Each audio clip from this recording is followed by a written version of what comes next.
Burn! Nachos? Gee! Jeremy Timmers shooting us. What? What? Oh my god! Swab the I didn't practice my pirate phrases. We're new to this. We're very rusty at this. They Oh shot no, the poop deck. See, protected poop deck. Oil the pants. they shot a harpoon through my root beer. Oh my god! I'm. It's It's a Scooby-Doo Shaggy joke. Like, oh no, Scoob, the evil pirate shot the harpoon through my big soda cup. That would be in Be Cool Scooby-Doo. It looks like blood, but it says like cherry cola. Oh, that's good. That's I should be a writer on that show that ended 5 years ago. Wow, we've been in voice mode for about 1 minute. We already got to our first Scooby-Doo joke. What? First Scooby-Doo mention of the season. We still got it. I like how now Nick Tim is asking why was he only worth 1,984 EX points. Have we been live for like 2 minutes and we've Yeah, mentioned Scooby-Doo and Nintendo? Let's just run the full gamut. What else should we mention? Chat. What words do you want to hear? Soul. Oh, soul. Dude, the soul of this podcast is This bingo is filling up. all so right. fast. Seep starts singing, and someone mentioned Zavok. No. Well, now we can't mention intentionally throttle it. The first episode's always going to be screwed up. Oh god. Hello, everyone. Welcome to the season 4 premiere. Ready to start the podcast. Some things aren't ready on the layout yet because some things got shuffled around. I had to focus on other things. Yeah, because of a Pibby glitch. That's the reason. But next episode, things might be a bit more clean on screen. We'll have images for like the topics and stuff like that. But thank you all for coming tonight. We're here on our freaking boat. I have a fish. I'm Ryan Ribbity. Who else is here? I'm here. I'm Seep. I'm sitting on a little crate. That's how you know it's me. And what's our other usual? That's me. I have a harpoon. Watch me throw it at someone. I feel like we're like Dora characters right now. We're being we're like teaching the audience words. Fish, crate, harpoon. Imagine if fucking Dora was teaching kids the word harpoon.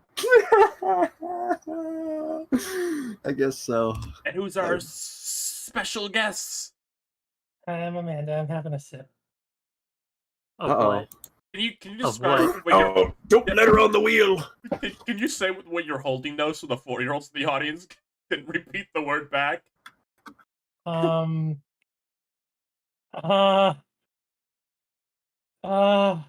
What? There's cocaine in it. Can you say cocaine? No, it's just a can. Kids at home, can you say can? Can you say cocaine? You can't do this. No, don't teach them that. Yeah, to our child audience. We're so popular with babies. Do we have our demographics open? Yeah, it's 3 to 4-year-olds. Oh man, So we've got a lot of responsibility on our hands. Well, we're kind of like the Bluey though, you know. Adults watch us. If they watch Paw Patrol, they should know fentanyl is their greatest weakness. We should like rank baby shows. No. Yes, we watch a lot of them. Hey everyone. Welcome to the season 4 premiere. We were gone for a long time for lots of reasons, but we're finally back. I'm now back on working Earth. at Aperture Science, so now I have more time. I'm gonna give a few updates to kind of about the show going forward. One, if you're worried this will be a short season, don't be. This season will not be ending in December. You're not getting a 6-month season, then we disappear again. I'm just gonna say that right off the bat. We might be doing kind of a few more just frequent episodes. I don't know if we'll do every week, but you might see 2 weeks in a row, 3 weeks in a row. You might be doing it. And some episodes just won't have guests if we do it like that, because sometimes there's just be news topics that'll come up, and just, once we get to the show, it'll be 2 weeks ago, and nobody will care about freaking the regular coming to Mario Kart by then. Sometimes we might do a few like bonus, like, hey, there's no guest episode, but we're all gonna hang out type episodes. Yeah. Yeah. A Startcast classic. You know. We might have episodes where I'm just talking about Precure. You You might know, You might have episodes where we let the spooky skeletons out. we Ooh. might have might have an episode. I don't know. You- I didn't have anything ready. We might have an episode where I beat everyone in Street Fighter 6 the moment I get my hands on that game. I don't have that game. I like this chat comment. It's gonna be a funny story here. Acting like Lou's not always on call. You're gonna laugh who was supposed to be the guest tonight until she got sick. Yeah, ever get better, Lou. Yeah, get better, Lou. We'll send you like a fish full of soup. Like putting Yeah. my arms up to charge a spirit bomb to kill. To kill? I don't know. Whoever's causing you problems.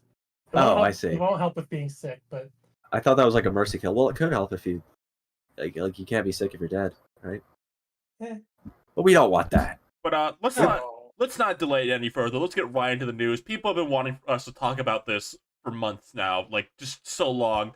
Guys, what do you think of Disney Speedstorm Season 2 with the Toy Story characters and Steamboat, Mickey, and Pete? Mickey. I mean, Steamboat Pete is pretty cute. But like I don't really care much for that game. They have Steamboat Pete? Wait, actually though? Yeah. Can we get him on screen? No. Guys, come on. Does nobody here play... Nobody play Disney Speedstorm? Does he whip out his classic wooden penis? Is what? You know. Oh, that's why they call him Peg Leg Pete. Third Oh. leg Pete. You've ruined my bit. It was supposed to be No, a we funny made bit. it better. We were supposed to have a fun bit where I mentioned a game nobody here clearly played. And... You just did it. A bit over. well, then I don't you think mentioned, we ruined it. You mentioned penis, and then you ruined everything. Fine, okay, let's move to the second news topic that I have written down. Okay. I know people have been really waiting for this one too. I don't want to delay any further. Guys, who here has played Crash Wumpa League? I mean, Come on, maybe Lou did, but as we've seen, that didn't Yeah. work out so good. If only Lou was here, then we would have someone that would be able to talk about Crash Bandicoot Wumpa League. That's why she's sick. Are you telling me nobody here played Crash Wumpa League? Well, Yeah. did it just come out today? Did it come out? Is No, it out it's already? been out for weeks, guys. None of us played it. They've been waiting for us to talk about it. Why? Oh gosh. That's their fault. That's We not got like the- their problem. The sponsorship email. All our sponsors are going to be mad if Let that them we be haven't mad. played. Oh no! Now the cat's out of the bag now. Well, okay, fine. Well, one of us has gone to seen this. Okay, Chad has been waiting for this for months. I know. Who here has seen Ruby Gilman Teenage Kraken? I have. Is that even out? Is that? No, it's not. That's not even out yet. Is it Come not? on. See, it's out because I saw it. If it came out, if it came out last night, It came out a week ago. did it? Okay, Yeah. no. No. When did it come out? It came out at the Annecy Film Festival a week ago. And none of you went Yeah, to I go was see it there. there? I know, I screwed up. I screwed up big time. I'm sorry. Oh god. Oh my lord. No, that was all our news topics. Really? Only Oh. those three. Well, Okay, bye. episode Oh. 59 is ruined. I guess I'll see y'all next week or in 2 weeks or whatever we do the show again. Maybe this is our only episode. Maybe we'll disappear again. Oh. Wait for episode 10 more This shit is episodes. appetizing. All right, come on. There's got to be some other things people have been waiting for. Anyone I here? forgot to write stuff down. Anyone here seen Toy Story 3? That came out pretty recently, right? Well, I have seen it. Oh, kids, move out of the way. The grown-ups are gonna watch this one. I'll hear about all those shows they took All off. time. Oh, was anyone there for the launch of Max? That was like a month ago. I was there. Pretty cool. You know, I'm glad we finally have a streaming service that has all of those Warner Discovery shows that we watch, you know. Gonna kill my piece of shit streaming service for looking like this. Okay. No. Okay, bit over. We're gonna talk about real news now. We're gonna talk about the news everyone's been waiting for us to talk about this entire time. You Is guys, it Claude? No, not Claude. Who Fuck here you. has Is it Water seen? Guy? Who here has seen the Disney Chibiverse Pride short? I actually haven't. Wait, Seep, do you hate gay people? That's a little weird. You haven't seen it.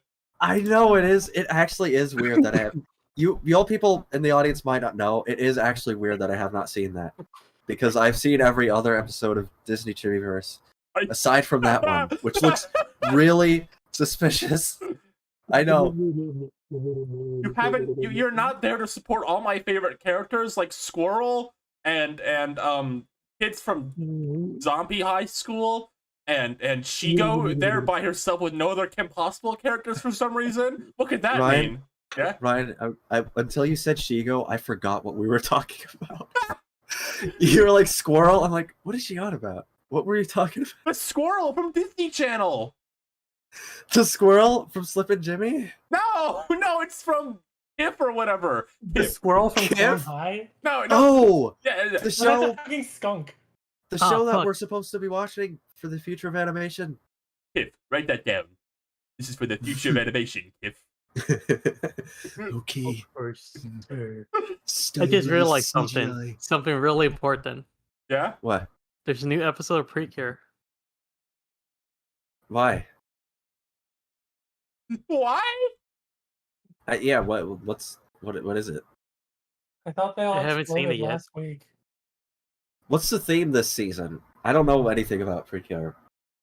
Current season theme is Sky. They're all stranded on a ship. Sky? Oh, they all got. They're all back on Earth. All right. Castaway Precure. All right. I think the bit's The over. fairy is fucking the volleyball from Castaway. I think the bit's over. These fucking things nobody gives a shit about. We want to talk about the real news now. I guess so. I don't know. I If guess I have so. something to say. If I have something to say, I guess so. Okay. I want to start with maybe a bit more of an interesting one. Before we get into like kind of just talking about shows and games. This is technically involved a show, but it's not like a season of a show. Just something I think is interesting. Solar Opposites recently released a thing. I'm sure everyone here is aware of the Justin Roiland situation, and all his shows are having all his 80 shows he has, I think, all having to recast him. We got our first look at Justin Roiland reclass in Solar Opposites. They replaced him with, I don't remember the actor's name. I should probably check that. Oh my god. His name is Dan Stevens. Dan Stevens, and they just don't. It's kind of an incredible scene in just the realm of like how unbelievably disrespectful it is towards Failing like on him. Justin Roiland. Like it just that guy, he's gone. Forget about him. Fuck him. This is it now. Yeah, which is a pretty funny way to handle it, honestly, because he has a completely different voice now. Because Dan Stevens is like a British guy. He was on like Downton Abbey. And yeah, so I mean that's a pretty interesting way to handle it. A lot of people are unsure what they're gonna do. It kind of lines up with something they said the Rick and Morty team said, which is that they're not going to be hiring impressionists to do it. They're going to be looking for voice actors who fit the characters, even if it's not 100% exact. And Holy shit. I think this is like kind of the most extreme. I imagine whoever they get to do Rick and Morty will still sound a bit like Rick and Morty, but like they're not going to get Right. like impressionists. But this is kind of the more extreme version where like they just got someone who fit the character, even if it wasn't the same voice. And I like that direction for the show. I think it's, the way they handle it is very funny. Like, you say like, oh, there's magical time particles in the thing, so I'll sound like this in flashbacks too. This is how it is forever now. Yeah, it's a They pretty really funny ju- choice. They're really just saying fuck you to Justin Roiland, which he deserved. Yeah. The specific it's- thing. Sorry. Oh, go ahead. The ahead. specific thing with like the whole voice fixing ray. This is an aside, but it reminded me of like what Edgeworld did. Yeah. Like, I know this is fucking deep cut, but like when Ed passed away, only this is like on the total opposite end of just fuck you. Yeah. I think even like Tom Scott made a tweet about like kind of a joking tweet, like, "Oh, I'm glad we can inspire you," but like in a joking way. That's great. He wasn't claiming that like rip off. It was kind of just like a cute thing. Yeah. I like that. It is That's very fun. similar to what Eddsworld did. Funny enough. Mm-hmm. Yeah, I mean, it makes sense because it's a good idea when you can have sci-fi shenanigans. Right? Yeah. Yeah. I wonder how many people will watch this show because of this specifically. Like, it's kind of funny that they're kind of using it as like a marketing point, the voice change. Because for a while now, people have been getting kind of tired of Justin Roiland's whole thing. Like across all of the projects he's involved with, he's kind of that like stammering, improvisational kind of tone has been pretty consistent across everything. Oh jeez. Yeah, so it's gonna be interesting. Oh jeez. Oh jeez. How I'm gonna fuck over the union this time. Oh, yeah. Oh jeez, baby. So what are you gonna do now that Rick and Morty aren't fucking over the union anymore? Yeah. Is that joke based on something? Is that like an actual thing? I've never thought to ask that. You always say that, but I don't even. What is that? Whenever you mention Justin Roiland, you talk about the unions. Oh, so like during the production of season 2, the staff were unionizing, and Justin Roiland was on Twitter about how he was excluded from the union meetings and stuff because the union directly told the staff, do not talk to him, do not tell him anything, and he was like, fuck the union. Wow, on Reddit. This should be our and then this should be our episode where Rick and Morty meet Stan and Kyle from South Park and they talk about the union together and their opinions on it. Yeah. Oh yeah. I think the difference between Justin Roiland and then Mana Trey Parker is Justin Roiland will not admit it, but Mana Trey will directly put it in the documentary that they were working their staff. Oh my god. No, that's literally in the documentary. They did I think they did a behind the scenes kind of thing where they showed them working on the episode where Carmen wants an iPad or something. Yeah, I am incapable of being surprised by them being mask off evil. Oh please. Oh. I wanted to ask Seep, you're the only one here who regularly watch Solar Opposites, and you really like it. I think you have said you like it more than Rick and Morty at this point, or something like that. And I know a few other people who I talked to about Solar Opposites. What's his name? Johnny Two Cellos from YouTube. I was watching his Futurama videos, and he said our future guest on the show. Yeah, and he said he liked it more than Rick and Morty at this point too. And I'm curious how you think this will affect the show anyway. Yeah, I mean, I guess I like it more just because it's because I think Rick and Morty wasn't preemptively aware of the success it would have. So it's kind of like it feels like it's at a tug of war of having to appeal to this massive fan base that it got, and while also trying to be what it was originally wanting to be. It usually it's Rick and Morty's more interested in being episodic sci-fi adventures, but I think a lot of the fan base is really invested in a lot of the character backstory stuff. Right. Whereas Solar Opposites sort of sprung up out of the popularity of Rick and Morty. So from the get-go, they have a very very easy to follow split between their episodic stuff and their serialized stuff. There's basically two different. There's those guys that are in the wall or something like that. Right. Yeah, which is a pretty interesting way to handle it, and I think that allows for I guess the main story to be a more straightforward, kind of just wacky, goofy sitcom sci-fi parody kind of thing. So I think it's just a lot more. I don't know. It's just really fun. It feels like there's not a lot of weight on it to be. I don't know. You're not waiting for something important to happen. You can just kind of enjoy the wackiness of it. Because that's always been a thing I think Rick and Morty began to struggle with as it went on. Is they gave the show plot elements, and I think they maybe I'm wrong, but I kind of get the sense they never really wanted to go so far with the plot stuff. But people accidentally, I guess accidentally is a weird way to word it, but people got invested in what they dropped down for plot stuff, but the show was just never supposed to be about that, so they're kind of having to grasp with that. People want those kind of more serialized episodes, but the show maybe works a bit better as episodic sometimes, and like it's kind of having to deal with two sides, like the same type of coin situation. So yeah, so I think Solar Opposite's doing this sort of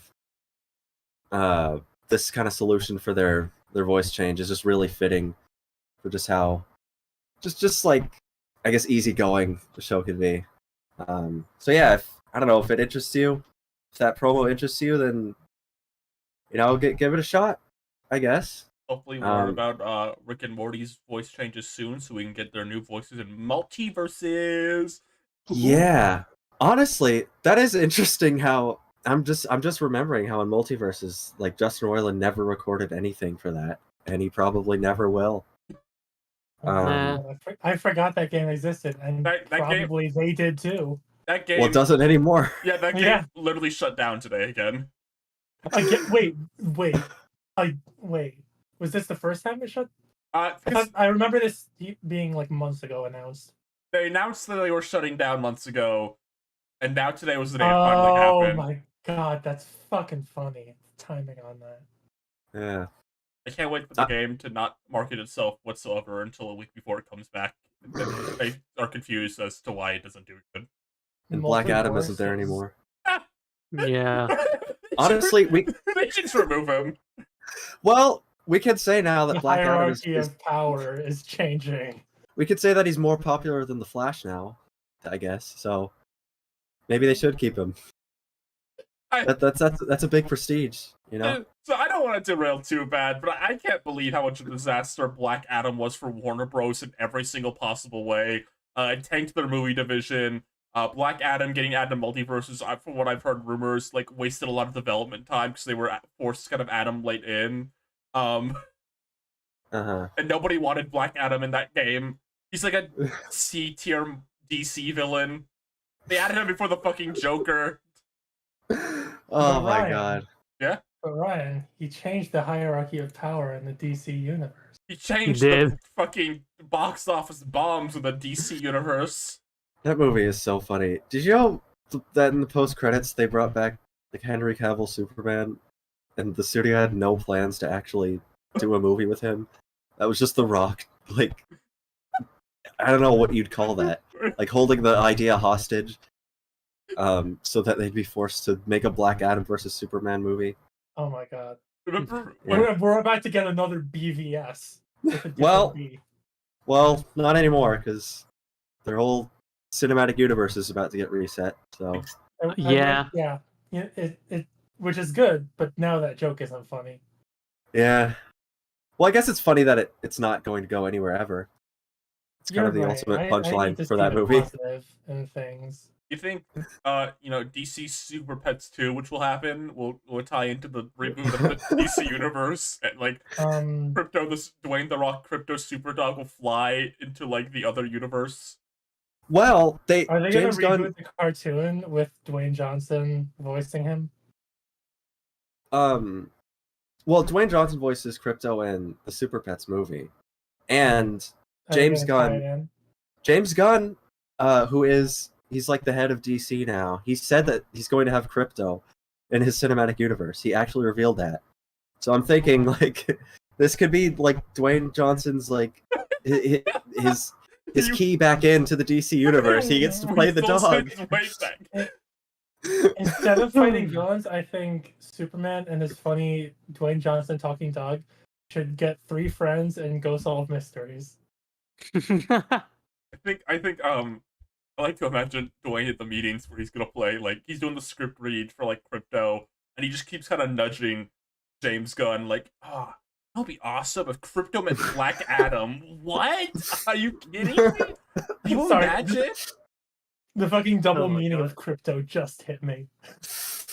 I mean, that's kind of what The Rock did last time, I bet. He was trying to make that Black Adam movie happen for so long, and they finally budged, and it was a box office disaster. Oh, but Yeah. Changed the hierarchy. but like, It what if, really did for a bit. what if like, imagine this though, it'd be crazy. Like Superman, the new movie you're making, he does a punch so big it sends a static shockwave throughout the universe, and that static shockwave pulls Black Adam into this new universe so he can be part of it. What? That'd be crazy though. Like what? I want to like Morbius post credits multiverse scene where Black Adam gets transported to the new DC world, and he's like, Maybe "Whoa, it has something to do with Superman. Didn't hope the food's better in this joint." didn't they use like the Spider-Man, whatever the third one, like that movie's plot, to, like get the Vulture into like Yes. the Morbius universe? That's weird. They did.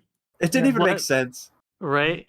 And I love that fucking convenient segue across the Spider-Verse, just completely spit in the face of that. Yeah. Doesn't that character have, like a family he cares about and Yes. loves? Are they gonna address that, like that he lost Here's his the thing. family? No, Here's he's the thing. evil. Here's the thing. He by the end of Homecoming, he's fucking like redeemed. Like he loves his family. He's a fucking decent guy. And when he's in prison, someone's like, "Hey, you know who Spider-Man is?" And he's like, "No, I'm keeping a secret." So it's like he's cool. But then no, Morbius. I pity whoever has to like write the follow up to that, where they have to explain Yeah. what the No, heck is that's- going on. That's the thing. I think Across the Spider-Verse just wraps it up with a nice little bow. Oh, and they just someone just caught him eventually and put him back. exactly. I hope they never Exactly. call about it now. Yeah, that they honestly should do that. Miguel Like- got his ass. In the Yeah, first, I mean- in the first 5 minutes of like Morbius 2, like a cartoon spider ham should walk out of a portal and just drag like the Vulture into it, and it just never gets brought up again. Yeah, I mean, and then MCU Vulture will join the team for 3. Be on the team to save Miles in the sequel. yeah, just like a live action Michael Keaton. That guy's he's got to be in so many multiverse stories. Oh my god. But anyway, that's enough about Solar Opposites, which we were talking about. Oh, I forgot that. That was like yesterday. Let's talk about what people came here for. Who here's seen Elemental? I did. No, you You didn't. did? You did not. Yeah, I saw it. Yes, I did. Okay, name what. I'm gonna open the Wikipedia page and read the plot. Tell me what happens in it, like in detail. Water guy. So there's this water guy. His name is Chaos, and he's made out with this All friend. right, All you right. already got disqualified. Get out of here. Listen, no one cares about like Elemental. So I'm gonna give everyone a story worth listening to about Elemental. This was technically a Patreon question, but I was gonna kind of talk about this anyway. Hold the May. We do Patreon questions at the end, but I thought this fit what we're doing now. Hold the Maya wants to know if any of you seen Elemental. What did you think? If not, please talk about the atrocious marketing. The Claude Yeah. So awful glad. marketing. Yeah, I The want to talk. Claude awful marketing. I want to talk about Claude like real quick. Just what? Yeah, active Claude. I mean, we all know about Claude, right? No, we don't I need don't. to explain who Claude is, right? His crippling cocaine addiction. What? I'm That's thinking why about his it. nose is all fucked up. I'm thinking about it now. I kind of pity this movie because I think it looks not good, but I believe the director had like really good intentions making it. I think he wanted to tell a story he cared about. I just don't think it came together in the end, and even worse, they just all the marketing of the movie made it look really stupid. On top of that, like oh here's this movie about like Yeah. immigration and stuff. Here's Claude. He's in the movie for 3 scenes apparently. Can we get Claude on this broken TV screen? Yeah, let me put Can we Claude get up Claude there. on the Claudecast? The Claudecast? Ready to start the Claudecast. So Claude from Yeah. Elemental, they were so confident in pushing this character. He has 2 dedicated hashtags on Twitter. He's like, you know, like when sometimes like a thing will come out and like they'll have a hashtag. Like if you do the Yeah. hashtag, a little emoji Little will be character appear in it. emoji. Yeah, Claude has 2. There's hashtag Claude and hashtag active Claude. Act of Claude.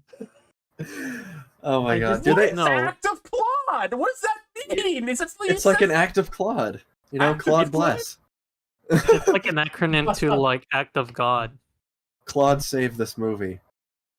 Because the box office numbers.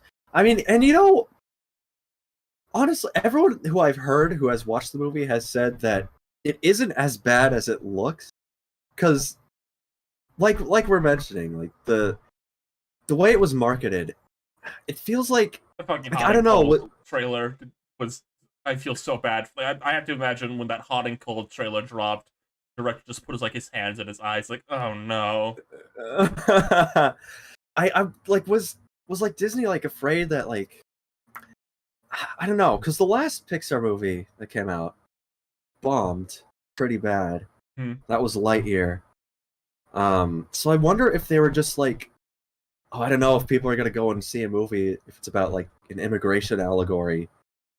So like they decided to make it as universally appealing as possible, which in turn made it look really boring, which made no one want to see it. Right, That's the only reason why I could think they did what they did with this movie. because the movie's about two adult characters. Like there's like no main kid character. Right. And it's an allegory for like immigration, like we've mentioned. Yeah. Yeah. So I guess I could see how, you know, they went into panic mode about that, but yeesh. Yeah. And you know, Pixar, I mean, you know, I've liked some of their recent movies, Right. honestly. I saw a tweet about this recently, and I kind of agree with it. I think the narrative on Pixar would be so different if like Luca and Turning Red went to theater and not Lightyear. I think Lightyear being like their big theater comeback was like not a good idea. Yeah, honestly. Which is a shame, because it's just partially it's things just out of anyone's control. But yeah. I mean, I would have loved to see Turning Red in theaters, honestly. Oh, yeah. Same. I really like that movie. It was Like, really good. Yeah, I think that's one of their better ones since like their whole like sequel bender that they went on. Yeah, they were. It's For a weird. while. It's weird. Like they had a stretch of. I thought Soul was just okay. To be frank, I didn't love Soul, but Luca and Turning Red were both really good. And I think they were kind of like on a streak for a bit of like, oh, okay, this is really good. They're kind of coming back, and then Lightyear hit, and it just was a fucking fart of a movie. And then that was the one they put in theaters, and there was and it didn't help. There was that whole fake outrage over like the 3-millisecond gay kiss scene, and so conservatives could pretend it flopped because of that, Yeah. and not because it looked boring. Yeah. Light queer. I didn't love Soul. Fake Tommy. Oh no. Imposter. You didn't clean. You arrogant Dirty. Tommy goes to the theater with his popcorn in hand and a big lip soda cup, hopping up and down. He's so excited to see Soul, and then it starts, and he goes, "Wait a minute, dude! This isn't about the Wii U. This is about dying and making your life worth it when you're alive. Where's the Would Wii Tommy be a U?" Claude fan? What, he sound like a Muppet right now. I don't think Tommy would watch Elemental. I don't think he gives a shit about Claude. I think he's gonna see the Paw Patrol sequel in theater. Oh my Yeah. god. The 'Cause what? How old is Tom again? Tommy is 14, but he does believe animation is cinema. Okay, fair enough. Mm, Yeah. Anyway, any final thoughts on how Elemental was fucking marketed? No. Podcast. I like that one fan art that shows like the water guy getting hit, and then it's just like him in burning pain. Okay. That's nice. Yeah. Okay. Ryan, can I have special permissions to add sounds to the soundboard? Because Discord has added soundboards in the like 8 months we were trapped in space. All right, but you gotta adjust the volume because like it gets really loud. And I Oh, have no, this yeah, yeah. soundboard access to like Sock's server, and Sock has this really loud ass one called Baby Mom. Well, How does that sound? Oh, come on. What was that? Who did that? That was part from Sock's server. Don't play the loud sound right now on stream, Oh, please. of course. A loud house. Oh, of course. Oh, did you guys want to talk about the Loud House season? No. Were they all Mexican? Oh, La Casa Grande? yeah, La Oh Casa no, the Grande. other one. I honestly don't have anything to say about the Disney one. Anything Rebel Taxi said in that video he made is pretty much how I'm viewing it. I hate to just like say go watch a YouTube video, but I think he covered every basis pretty well. Yeah, I do like. Yeah, they definitely agree. So there's this show. It goes Oye Primos, I think it's and just like, Primo. and it's called Oye Primos when it first initially was announced. Mhm. And then people were kind of angry, and they're like angry, like, "Oh, Oye, it's like the wrong pronunciation or the wrong use." And like, all I gotta say on that is like, "Oh, this is specifically about like being Mexican American and living in America as as like a second or third generation Mexican." Yeah, And like, of course, they would say "oh yeah" like that because like we're not in business meeting all day or anything. yeah. The video kind of goes into it. There's some problems. I'll read this comment in a minute. There's some problems with what the show does, but there was also just a lot of like stuff on Twitter where people were taking a lot of things out of context. Yeah, and just kind of straight up lying about some things. like that one image of Dan Povenmire. Yeah, there's people like oh, look at the people working on this show, and it was like the guy who made Phineas and Ferb was just in a room with other people. Yeah. Anyway, Yeah.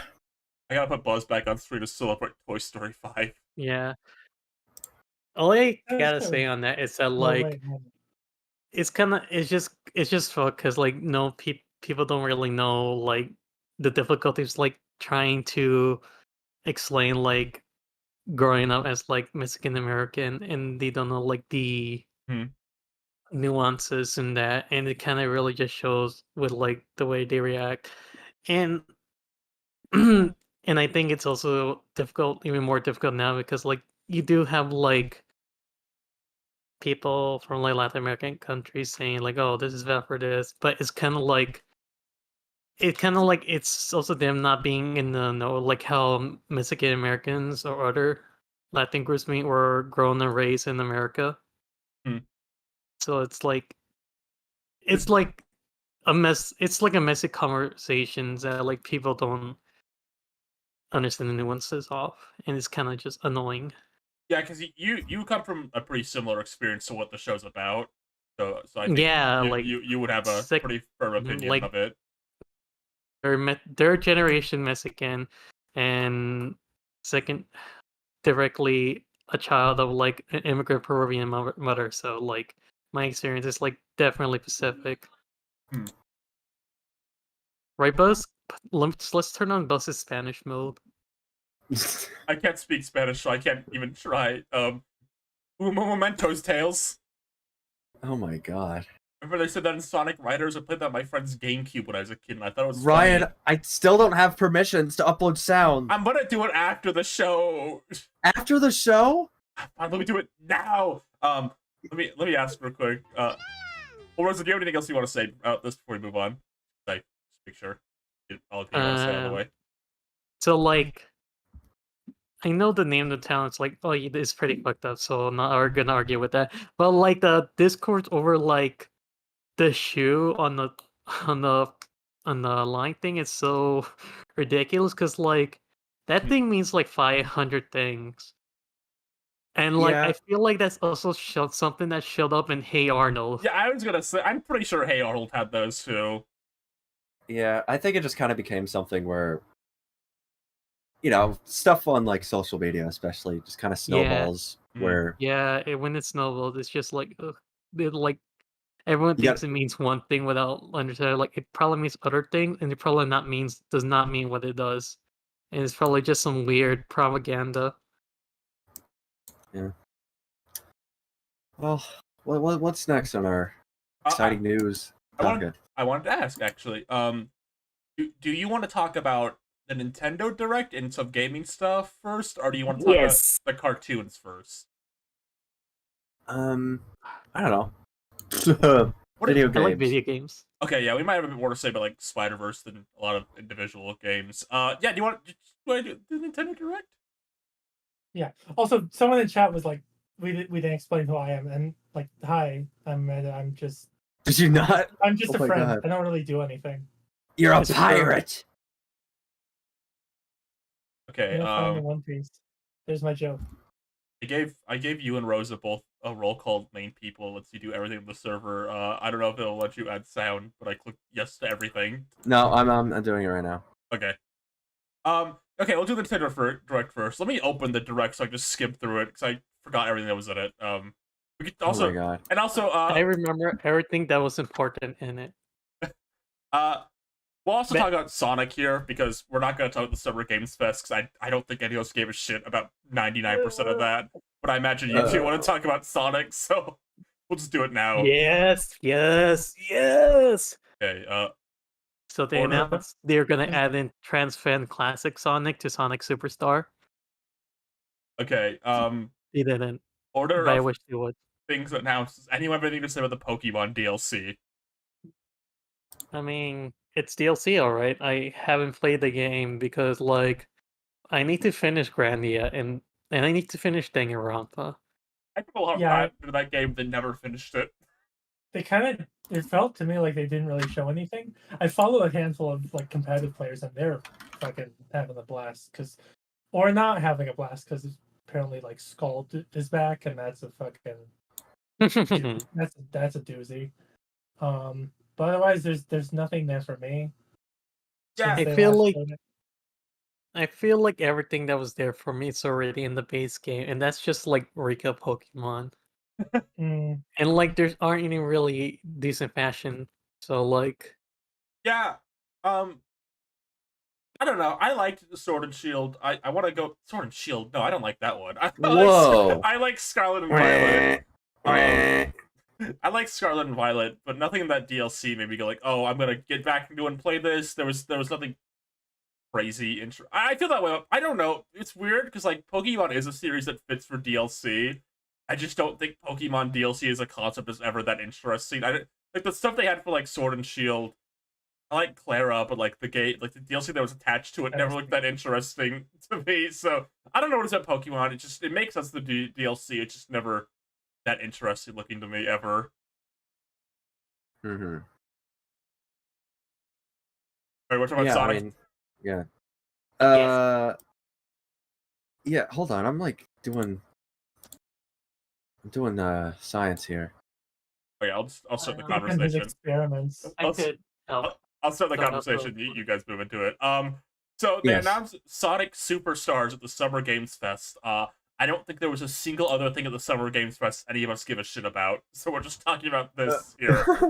Summer Gay Fest. Yeah, Oh it my was God. very boring. Every time I watch one of those, I think of that Germa clip where they say, "Stop pretending you care about this. You're just gonna play Fart Simulator 3." I straight up didn't watch it. I had a wonderful time. Yeah, I only watched the Jeff Keighley one he did, and I didn't watch any of the other ones that happened that week. I didn't. I was at work and I didn't care. But Sonic Superstars, that was kind of, I think, one of the big surprise announcements of the show, and I think the Scribble Bimble lovers in this call have an opinion on it.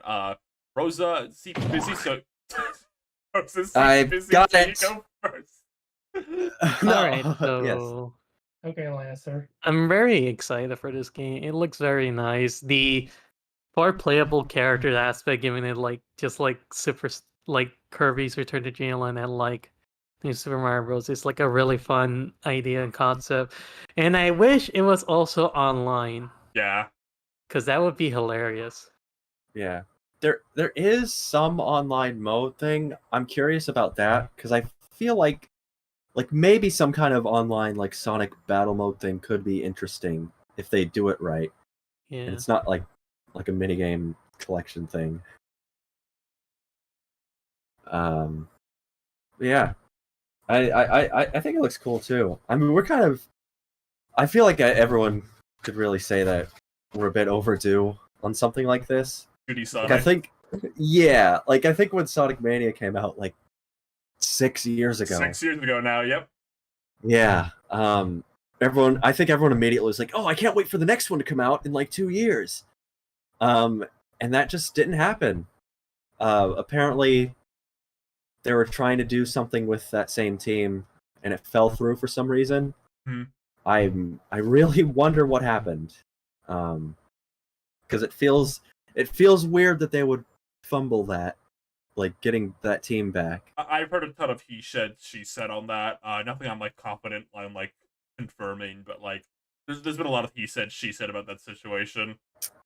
Yeah, but hey, they got something together. Eventually, they did, and you know I think it looks neat. I do kind of like how there's been a lot of like Sonic games with like 3D side scrolling, that kind of 2.5D style. I feel Sonic like this 4. is the first. Yeah, I feel like this is the first one that actually like is like animating it well. Not animating, but like the way it's staged. Right. Like if you look at like Sonic Generations, it does. We could also talk about this when we talk about the new Mario game too. Right. But like they do the thing where like the side-scrolling characters, you only see their faces from the side, and it's pretty awkward looking. Whereas on like the sprites, you would sort of have it at like a 3/4 angle, Right. so you can see more of their face. That's something a lot of like 2D art style 2D platformers I think tend to have over 3D ones. Because like in Rayman Legends, for example, you could always see all of the characters like full faces, which I think adds a lot to like the character animation appeal. And like, you know, Sonic 2D games always had that. And we'll get to it when we get to Mario, but I have some maybe mean things to say about the new Super Series on. Oh man. Yeah. Yeah. I think go ahead. we all do. What are you saying, Rosa? I was gonna say that like Sonic 4 is just like new Super Mario Bros. Art style equivalent. Yeah, very glossy and plasticky. That game is so ugly. Mobile, So Yeah. ugly. mobile game, like actually, I'm pretty sure. Literally, actually, mobile game that got ported to consoles. Right, Yes. And right. they slapped a 4 on it Yep. for marketing. And this one, I think what's really capturing people about Superstars, it's the first, I guess, classic Sonic game that just feels like they're just doing a wholesale, just brand new one. Right. Like right. that really feels like it's just continuing off from the originals. Like we've kind of, like we had Sonic 4, which was kind of arguably trying to do that, but not really, because it was just so stuck in like just like retreading old ground. Even like Sonic Mania, for as good as it was overwhelmingly like old levels compared to new levels. Yeah. Right. It's also like a game that was trying to burst out with new ideas, but like was trying to comfortably get back into like getting people on like a new Sonic 2D Sonic. I was trying to Right. do things people already liked after decades of people not liking things. Yeah, and a big job to do, which I understand. So I feel like this is the first time it feels like they know that people are kind of on their side with it, so they can branch out a little bit more with not relying on old ideas. The single most exciting thing they've confirmed about this game, and they said this specifically, is that Chemical Plant Zone isn't in the game. And here's the thing: people hate Green Hill Zone. I can live with Green Hill Zone. It's like Sonic's Mushroom Kingdom. Whatever, it's gonna be around always. Chemical Plant Zone fucking sucks, and I hate that I always bring it back. I'm glad that's like made this fucking game. I'm so happy it's dead. I'm so happy. Also, they announced that Fang the Weasel was coming back, and a new character named Trip. They're designed by the original Sonic designer. I forget his name. Naoto Oshima. Yeah, and it's cool because it's classic Sonic's second girl character, which is cool. Yeah. I'm glad that they're willing to add more characters to like the classic branch of things. Honestly, it felt like back when Mania came out that they were going to start like having 2 separate Sonic series. Jerboa. That's what Fang is, apparently. Oh. I always fuck up which is the English name and which is the Japanese name for Fang. Yeah. But now knowing that, I'll remember. But yeah. They've said that they're finally going to, like, they want to do more of these. They've said in interviews. So hopefully this goes well. I think it'd be really cool to have, Oshima back. After all this time back on Sonic, because I think the last game he worked on for Sonic was Sonic Adventure. Yeah. I think that's true. It's been a while. It's been a while, yeah. So it'd be cool if he kind of becomes like the classic Sonic guy, and they'd start like, just adding more things, letting it sort of branch out and evolve. Yeah. The in-game models look great. Maybe this is a nuclear take. I think the in-game model of Knuckles of this game is the best he's looked like forever in 3D. Oh my god. Yeah. Like if you look, his like modern design, which they've been using since like I don't even know when, like Sonic 06 or whatever. His model from the front is so like ugly. He looks ugly. He looks wet. I think I've described. He looks like a car. Let me pull up what I said that so you can put it on the screen. But for this, his classic model, they've kind of like bulked up his dreadlocks. I think that's the big thing. So he just looks more appealing from more angles. Right. So I think that's great. I honestly hope that they revise their modern models a bit.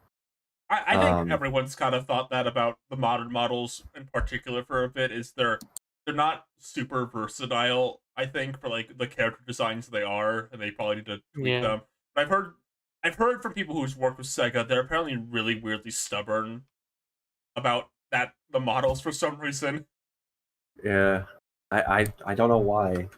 Because I like even like Mario, like people say like Mario's stale, but I mean recently they've been you can see like a clear trend of improvement with like Mario character renders. Right. Yeah. That just hasn't been really happening with Sonic. Like they released a new render and it looks like it's from like Sonic 4. Like if you compare like a Mario render from like a Mario, like I don't know, Mario Party Superstars from like 2 years ago, like Mario Party 6 from like 20 years ago, there's like a big difference. But like Sonic renders from 20 years ago look the same as Sonic renders from right now sometimes. Yeah. Like, and like the only time you see like good render is just like 2D renders. Right, Sonic always looks good in 2D pretty much. Yeah. One thing about Sonic Superstars, people are speculating about, is on the title screen, all the characters are kind of grouped together. There's 3 in the front and then Tails in the back to the left, and there's this very noticeable empty spot next to Tails. And people think there'll be like one more playable character in this game. Mario Maker 3D game styles. Yeah, I think it's possible. I don't know who it'll be. I imagine it'll be either Fang or Trip will probably be the 5th one. It's like after you beat the game, you gain access to like one of them. I propose that Trip, like she has like a bunch of armor on. I feel like I could see them like having her take the helmet off, and then she's like a good guy. Yeah, that makes sense.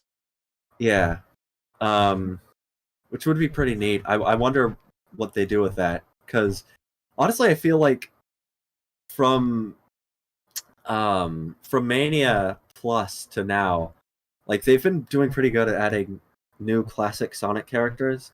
Because the way classic Sonic works is they all basically have the same like framework of gameplay, but they each have one extra attribute that they can do. Yeah. So I think it's always neat when they do something like that, as opposed to like I feel like a lot of the 3D games kind of try to like each character controls completely different,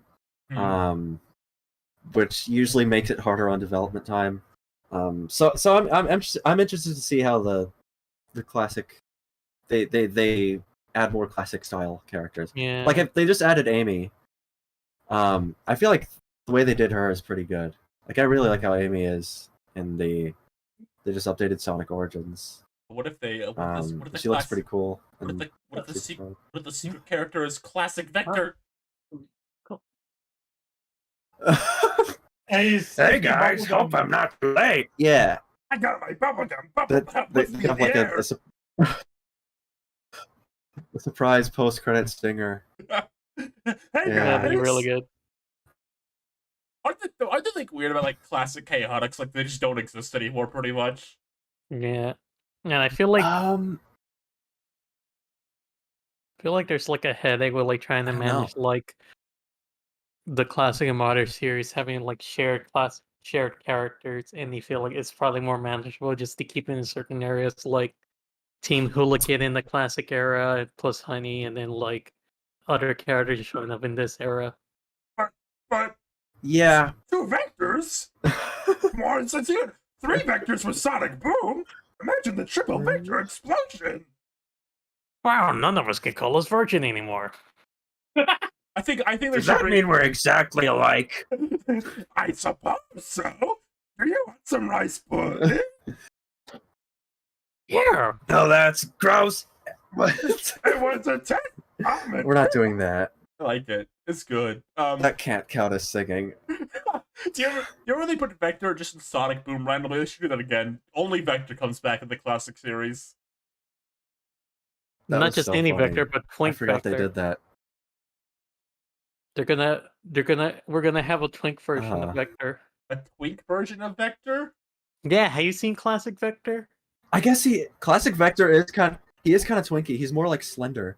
Yeah. They're saying some words Like right now. lanky. Well, modern Vector is kind of buff. No, I'm serious. He's like modern Vector is more like top heavy and like kind I of buff and guess. stocky. No, he A little totally bit. is. Classic Vector is a serpent. Yeah. Amanda had a very He nice tells way to lies. describe it, and you guys called him a twink. I mean, I didn't say he's a twink. You I just agree said with that it. wasn't an inaccurate way. It's not an inaccurate way to describe it. I get what she's saying. I have I one. also really hate Classic Vector's like shoulders.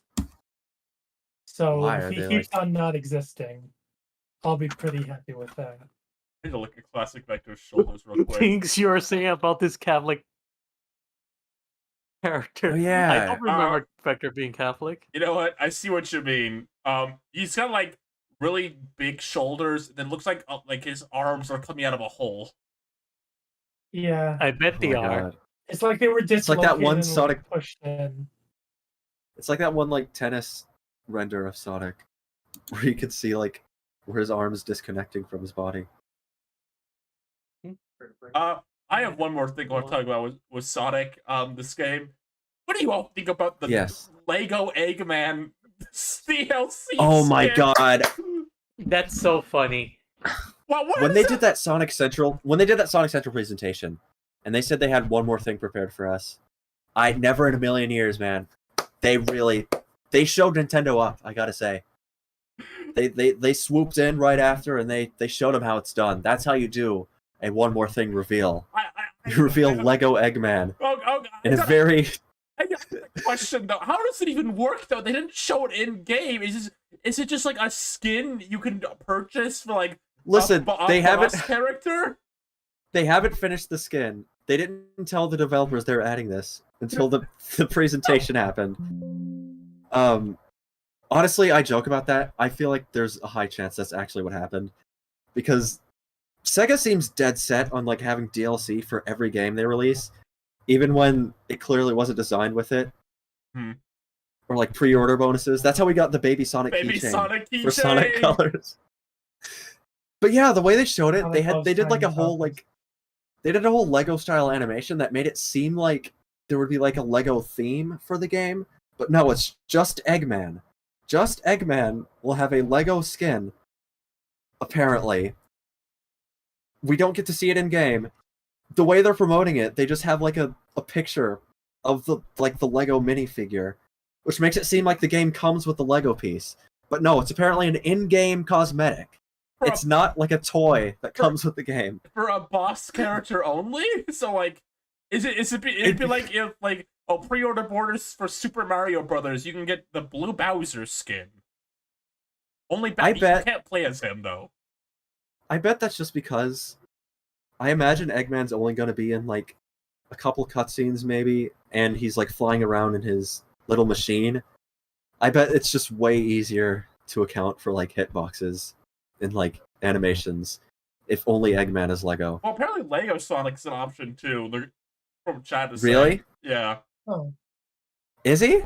I mean, the box on the game says, I'm pretty sure it just said Lego Eggman, but the trailer showed Lego Sonic. So I don't know. Sonic is probably- free. Sonic is free. But that's the stupidest sentence. Wouldn't it be the other way? Wouldn't Sonic be the more lucrative one because you could actually play as him? This is so weird. Are there any other skins in the game besides specifically Modern Classic Amy, Lego Sonic, and Lego Eggman? Are there going to be more? Or is it just those Probably. three? And you gotta Who start knows? showing them then. Why'd they leave with Lego Eggman and not like the Hat Knuckles or something that makes sense?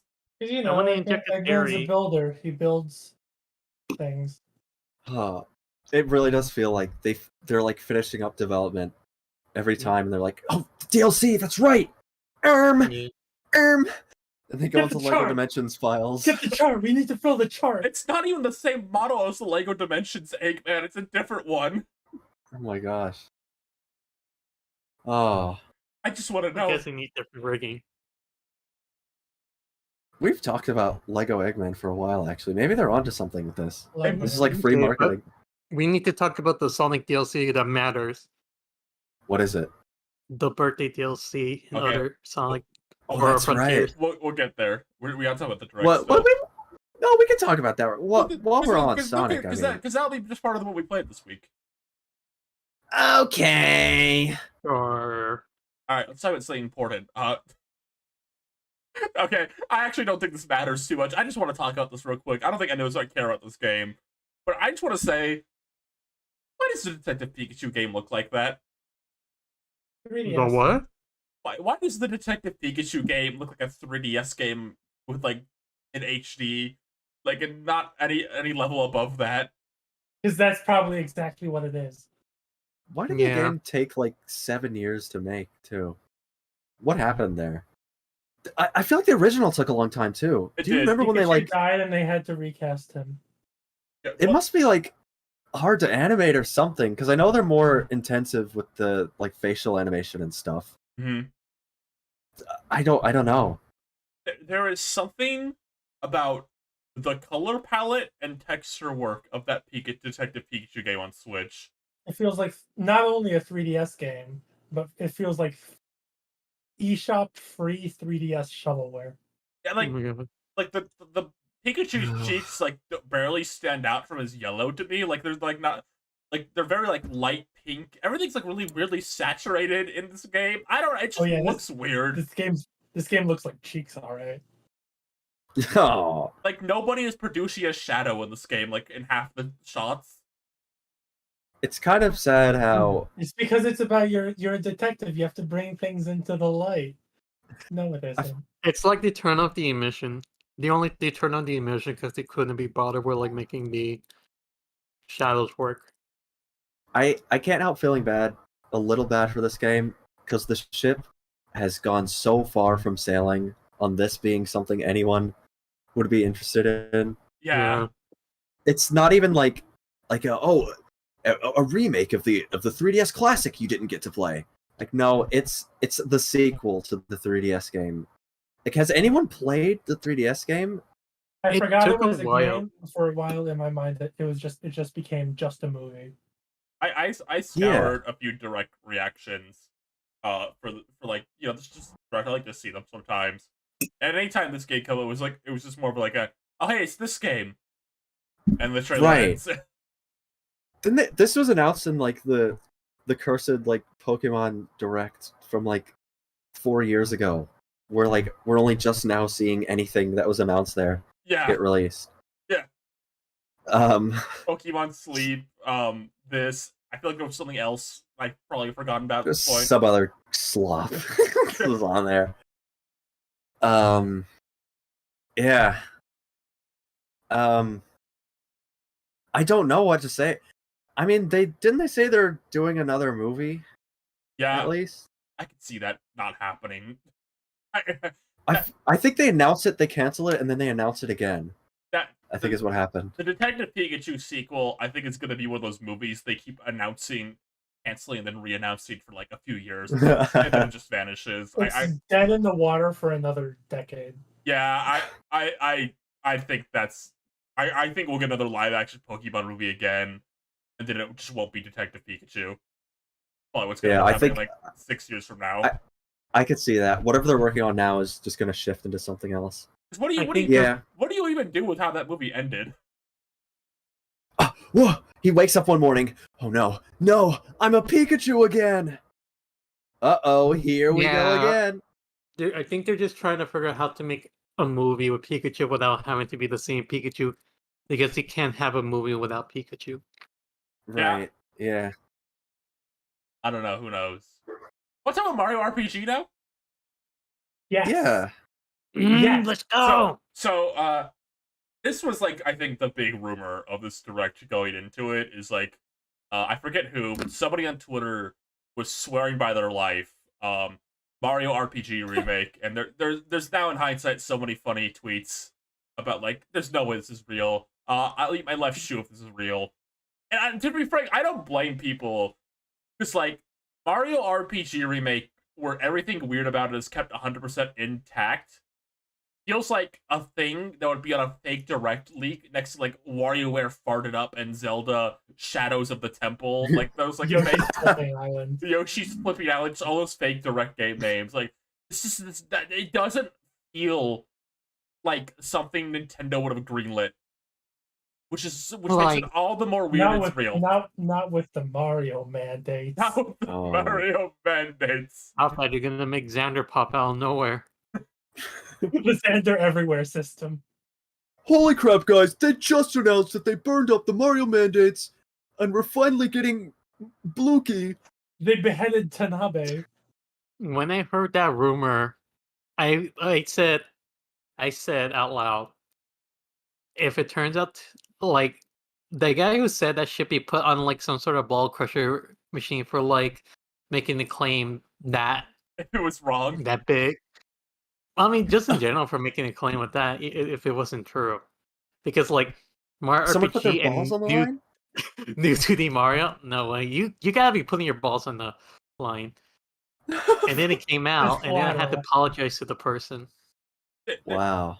I think something interesting about it too is the game doesn't really denote that it's a remake in its title. Like it's not called like Super Mario RPG.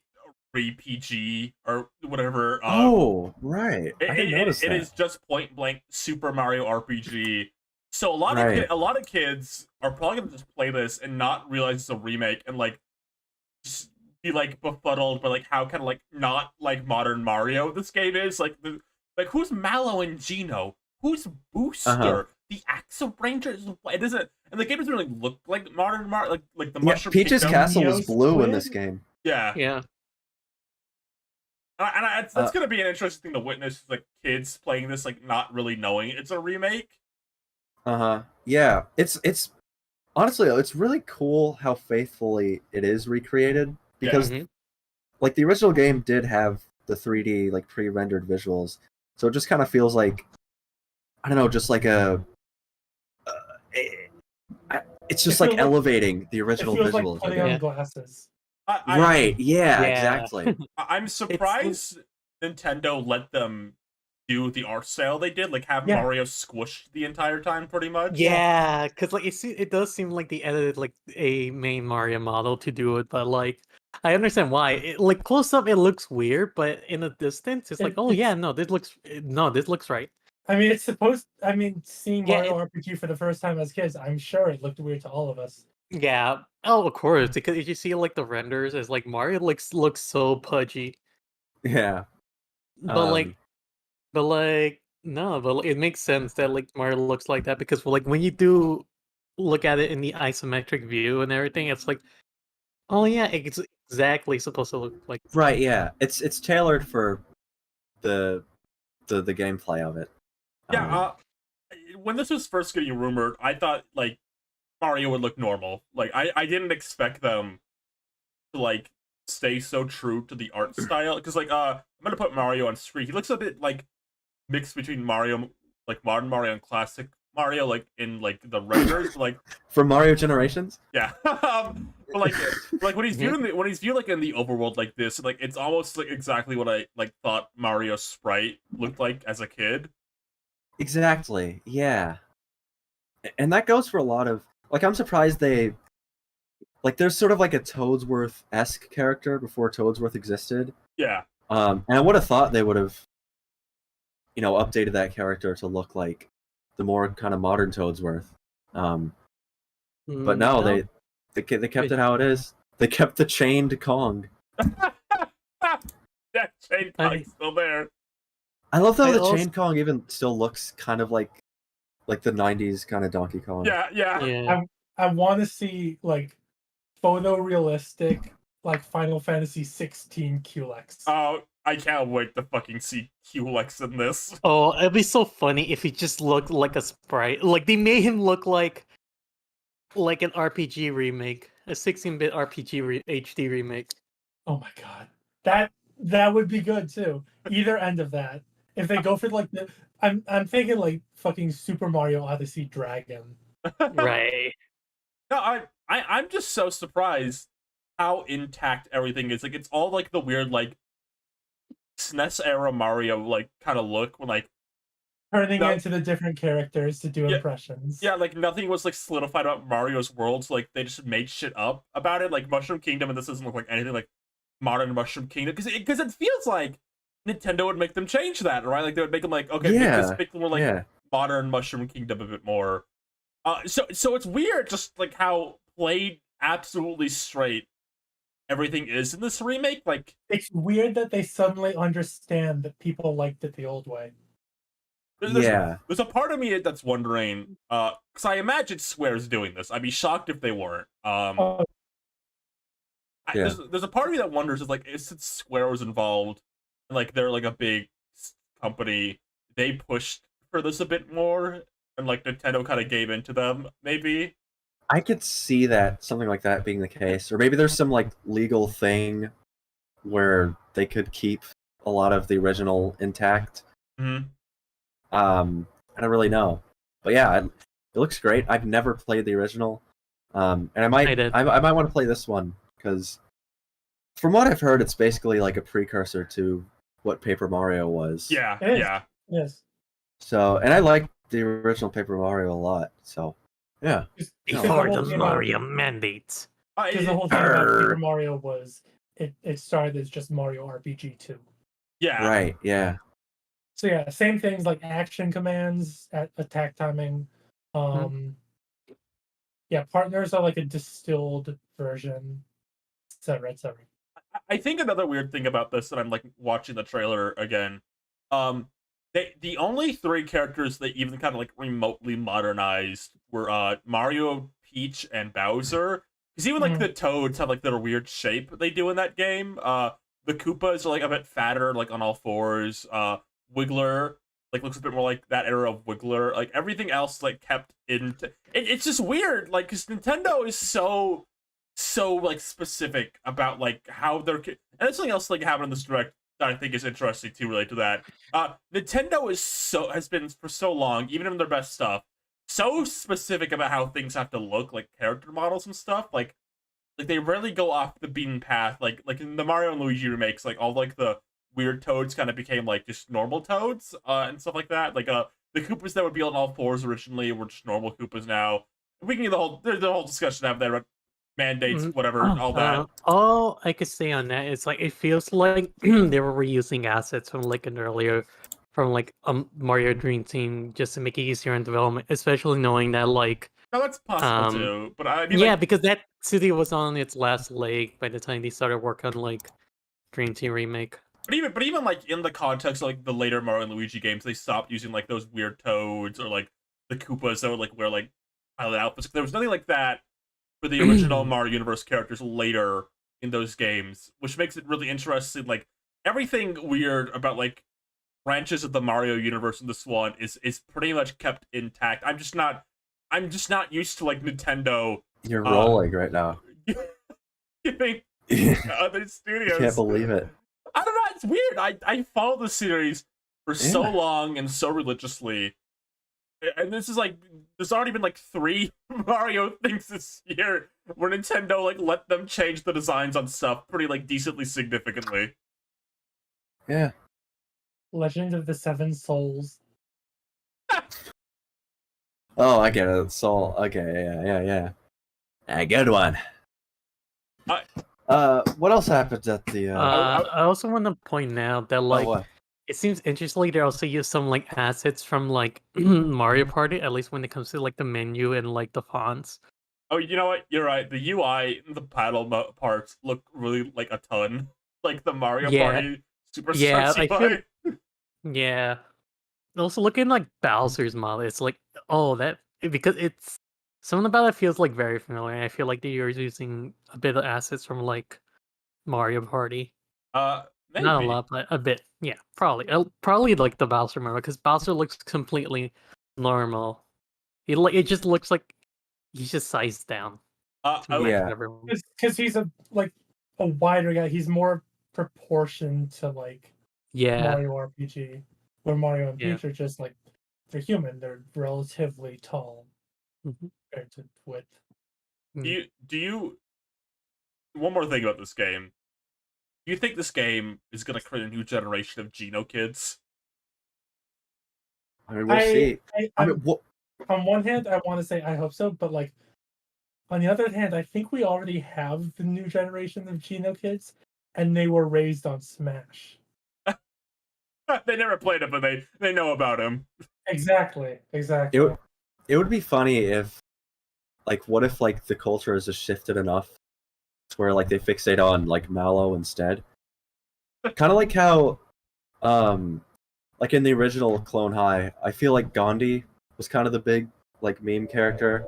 Yeah. But then when it had kind of its modern resurgence, there was a lot more JFK focus.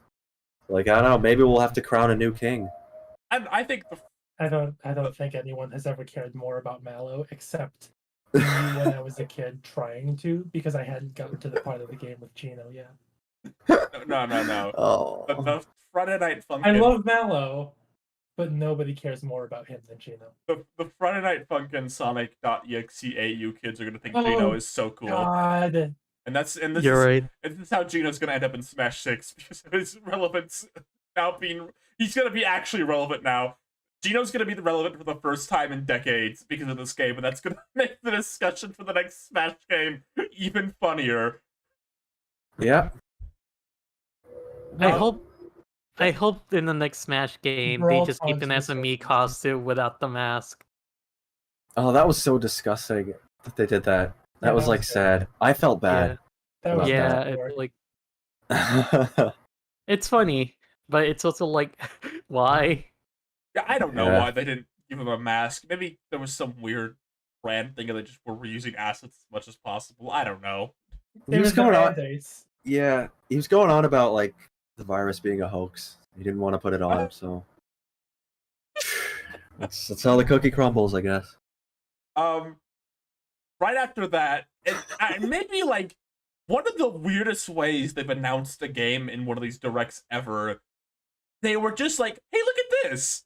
Oh, it's a Peach game. That's cool." Oh yeah. Okay, moving on. They Does not elaborate. They didn't even say the name of the game. Mario Wiki just calls it Untitled Peach Game right now. Oh, we don't know anything about this game. I'm gonna say it's made by Goodfeel because it reminds me of like the Yoshi Crafted game. I've heard either Goodfeel or Next Level is what people are speculating. Okay, Next Level would be really good because it looks a lot like their Peach model, which I can see. Oh, okay, yeah. I was just thinking about how like, I guess like the style of it, and also it sort of reminds me of how when they revealed, was it Woolly World? Wasn't it kind of in a similar fashion? Yeah, and it was like, oh, Yoshi's coming to Switch. I mean, Wii U. Okay, bye. Yeah. Oh, they did that with the Crafted World too, though. They did, yeah. They didn't even reveal the title. It just said Yoshi coming to Nintendo Switch. That fucking image of like the hideous Yoshi's Crafted World model just standing next to the word Yoshi. I need to find that image as we talk. Yeah. I hope this one's good. I really hope this one's good because I don't know if this is a hot take. I feel like Super Princess Peach was a game they made because they had to, and nobody. It's a bad game. Like I'm not gonna debate anyone on that. Whoa. No, how could you say that? It's It's a just- cute game. It's just You not. hate girl power. It feels like it's a game they had to make because someone's like, "Oh, we need to make a game for girls. Make a Peach game." I hope there's Oh. a A there's game a about vibrators. yeah. I hope there Listen. is yeah. The game did have a song that was like that sounded similar to like the End Era song. The what? What? End of Evangelion. Yes, Oh my god. it's true. Well, you I'll have to put it like in it the now, chat. Brian. No. I hope they make. I hope there is a team next that is like that actually wants to make a Princess Peach game. 'Cause I feel like she deserves one because I feel like Mario has all these games. Luigi has like his own games. Yoshi has his own games. And then Peach was always kind of the odd one out. Like the main four Mario characters, Peach never really had a series to her own. She had one mediocre game that I hate. I think that was made by like the Starfleet team. Yeah. You know, It always looked like it. Starfleet team kind of missed with that one. So I hope this one's good. I hope this one has like a lot of like effort put into it. I want to come out of this saying like, yes, they need to make more Peach games now. Uh-huh. Yeah, I mean, I think we're entering like sort of a Peach. We're already here, the Peach Revolution. Year Peach. I think I imagine they're kind of done with her being kidnapped in games now. I was Yeah. literally about to bring that up, and they'll relate to something later. I wonder if she'll ever be kidnapped ever again. Cause I feel like Nintendo is really bored of that. Like every creative at Nintendo is really bored of that. Yeah, you know when like the Nintendo Mario team is bored of a plot idea, that's when it's got to be tired then. Yeah. Yeah. I think she's better off being like playable like anyone else in the Mario games because she's a good character. I think she deserves her own series of games. I feel like Nintendo are kind of marketing. I feel like Nintendo, based on a game coming up in like some theme park stuff, they're kind of trying to push like Mario, Luigi, Peach, Daisy, Yoshi, Toad is kind of like the main gang of like Mario now. But I think it makes sense just going forward. Like Peach could just be like a character in things. Right. It's like the equivalent of like Mickey, Donald, Goofy, Daisy. Pluto, that stupid dog. Mickey also has a Daisy in the group. Exactly. Wow. Yes. Oh, His interesting. name is Wow. Goofy. That's Wait. true. Oh, let's Mario assign all the Mickeys. Hold on. No. Not even Mario's Mickey. okay. Luigi's Goofy. Luigi's Mickey. Who in the Mario game would be Donald Duck? That's what I was trying to Mario? think. It maybe kind of Toad. I don't know. No, Toad's too full of Keegan joy Michael in Keaton life. Toad. No, that one I has no guess so. Keegan Michael Keaton Toad. No, you know what? No, he has no beef with anyone. Yeah. You don't know that. Oh. I do actually. I talked to him the other day. Oh Well, yeah. we'll What's see. his middle name? What's his middle name? Claude. Who are we talking about? No, his middle name is Portobello. Toad? Yeah. Sorry, I can't abuse that. I'm sorry. So, He yeah, should be. I hope that Peach game is good. The way they revealed it is so bizarre. Nintendo has never revealed a game like that ever. Like, well, not never, but like weird for like a big major IP like Mario to get a reveal like that. Like oh, here's 4 seconds of gameplay. Okay, bye. Trailer. I really want to see more of it. I imagine. I love what Oh god. I love when she's on the stage and she starts transforming and the direct narrator goes like, "Whoa! What is happening?" That's all for now. what- Yeah. Like last year or so, what were the fucking like Nintendo Direct announcer jokes that we were doing? They were farming, I think, like The way he talks about He's it. serving what? What? They're serving what? Yes. Hunt Oh my event. God. Inactive. What? Elemental. Claude's Adventure. Claude's onto Nintendo Switch. It's hard to think of verbs that they would do on those on the spot. Get ready to spoil your pants. To infinity. Okay, guys. I just sweat my balls. Get ready for Andre goes back home for the Switch update and not pay his workers. What was it say? To infinity and what? And then he does a serious, the Nintendo Direct serious voice because it's a serious game. The Toy Story gang is back in this new tactical RPG from Disney Interactive Studios. I love the Nintendo Direct serious voice. They'll be like, Yes. they'll be like, Wario's back in this new game. What? And then they'll like Fire Emblem, like one game, they're like, What's that smell? Wario? In this fallen kingdom, 3 remain as the sole survivors. And then the next game is like fucking like the Disney tie-in game they direct. Like, whoa, Todd is doing what? Check out these 3 games that we're gonna blow through that we don't care about. That's where Just Dance always is. 3 games we blew. Yeah. That's the part where you press the right arrow key on your keyboard when you watch the direct an hour late because you woke up later. I love they put those like Just Dance. It's still in the direct for 2 reasons. One, nobody watching a Nintendo Direct is gonna buy Just Dance, so it's funny in the first place.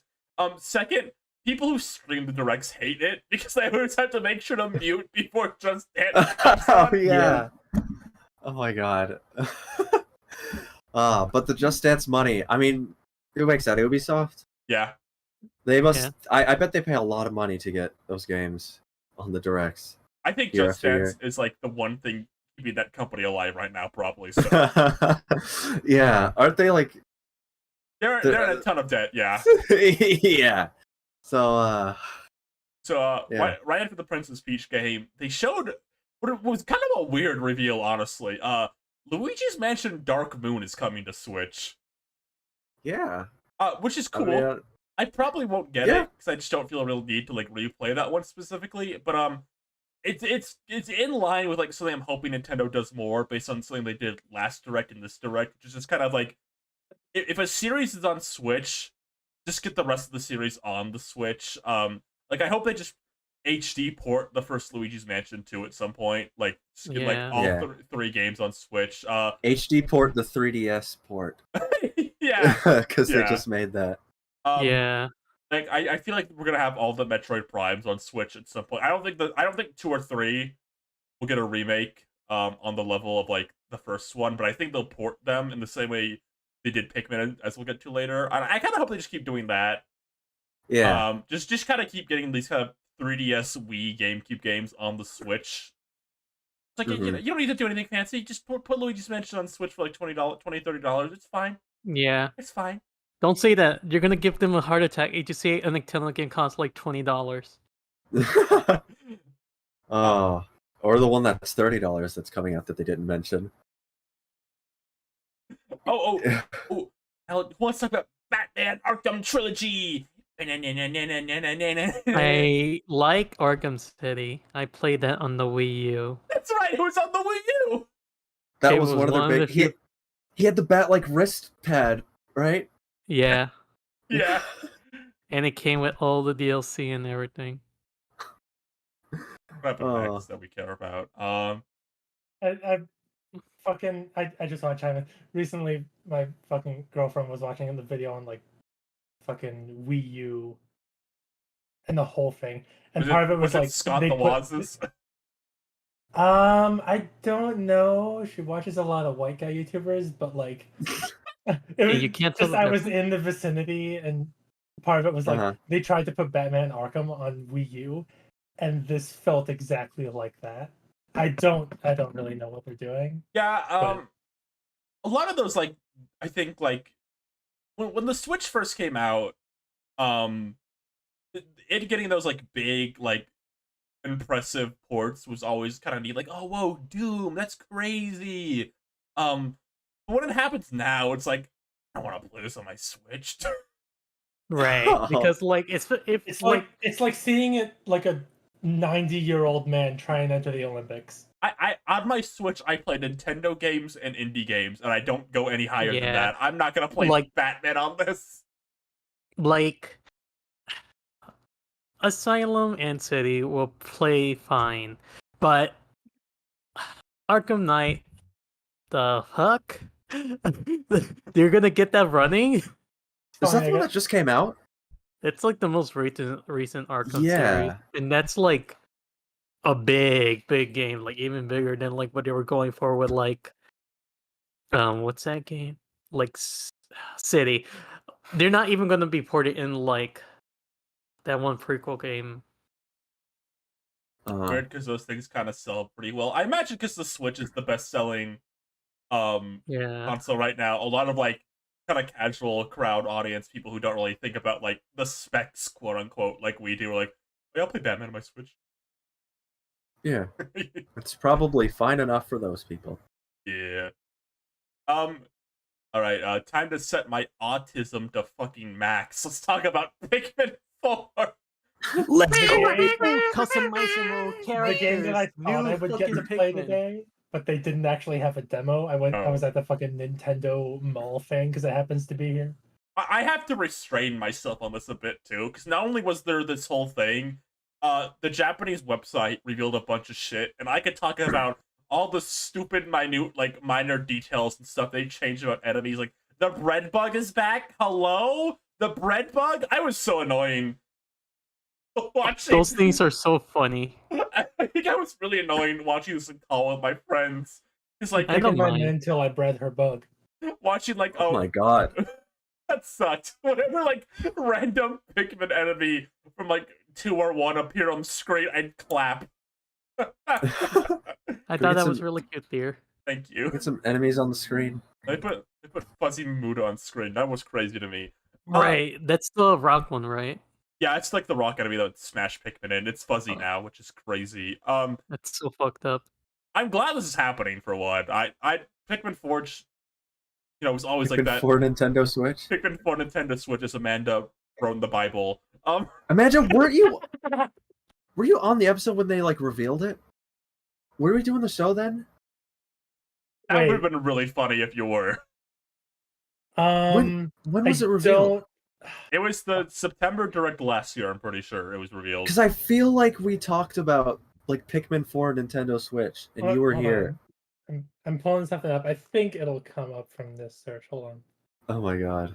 I'm gonna try to mostly focus on some of the bigger stuff in the story. November of 22. Wait, no. Then yeah, you were on for that one because that would have been September. September 2022. Oh, that's when you were on? That you were. Then you probably were on. No, I mean that's when the reveal happened. Oh, okay. When were you on? Hold on, I'm gonna find it. Last time I was on, I remember talking about multiverses and Pibby. No, that was way back. I think you were in July. Okay. Yeah. Okay. Fucking, we talked about multiverses. Okay. We sure did. Yeah, I'll try to keep it. Hold on, Ryan. I'm sending you the original Pikmin for Nintendo GameCube. Oh yeah, I gotta put this on screen. Okay, I'm gonna try to keep this to like broader topics. I could talk about every minor enemy they brought back on screen. The bread bug is the funniest one. The bread bug is back. That's crazy. So I'm a big Pikmin fan. This has been like this is kind of the last, like, I think, big game I needed on Switch, I think. Like, I kind of got all my bases covered. I got, like, my 3D Mario. I got, like, my 3D Kirby. I think Pikmin 4. Maybe Donkey Kong. I've kind of accepted. I don't think Donkey Kong's happening to the next console now. Make this bigger for now, actually. I kind of accept. I think Donkey Kong's not happening yet. But Pikmin 4 was always the last one I felt I needed. I just never thought it was gonna happen. It's just like, Miyamoto's making fucking movies and theme parks now. He doesn't give a shit about games, and he was the one always pushing for the series. So I'm really happy it's happening, and that it looks really good. It looks great. It's kind of like Pikmin 3 in hindsight looks a bit groggy. I would describe it as so like kind of Wii U. It was game. made on the Wii U. Yeah, this is really bright and colorful and like gorgeous, beautiful visuals. I'm so glad it looks good.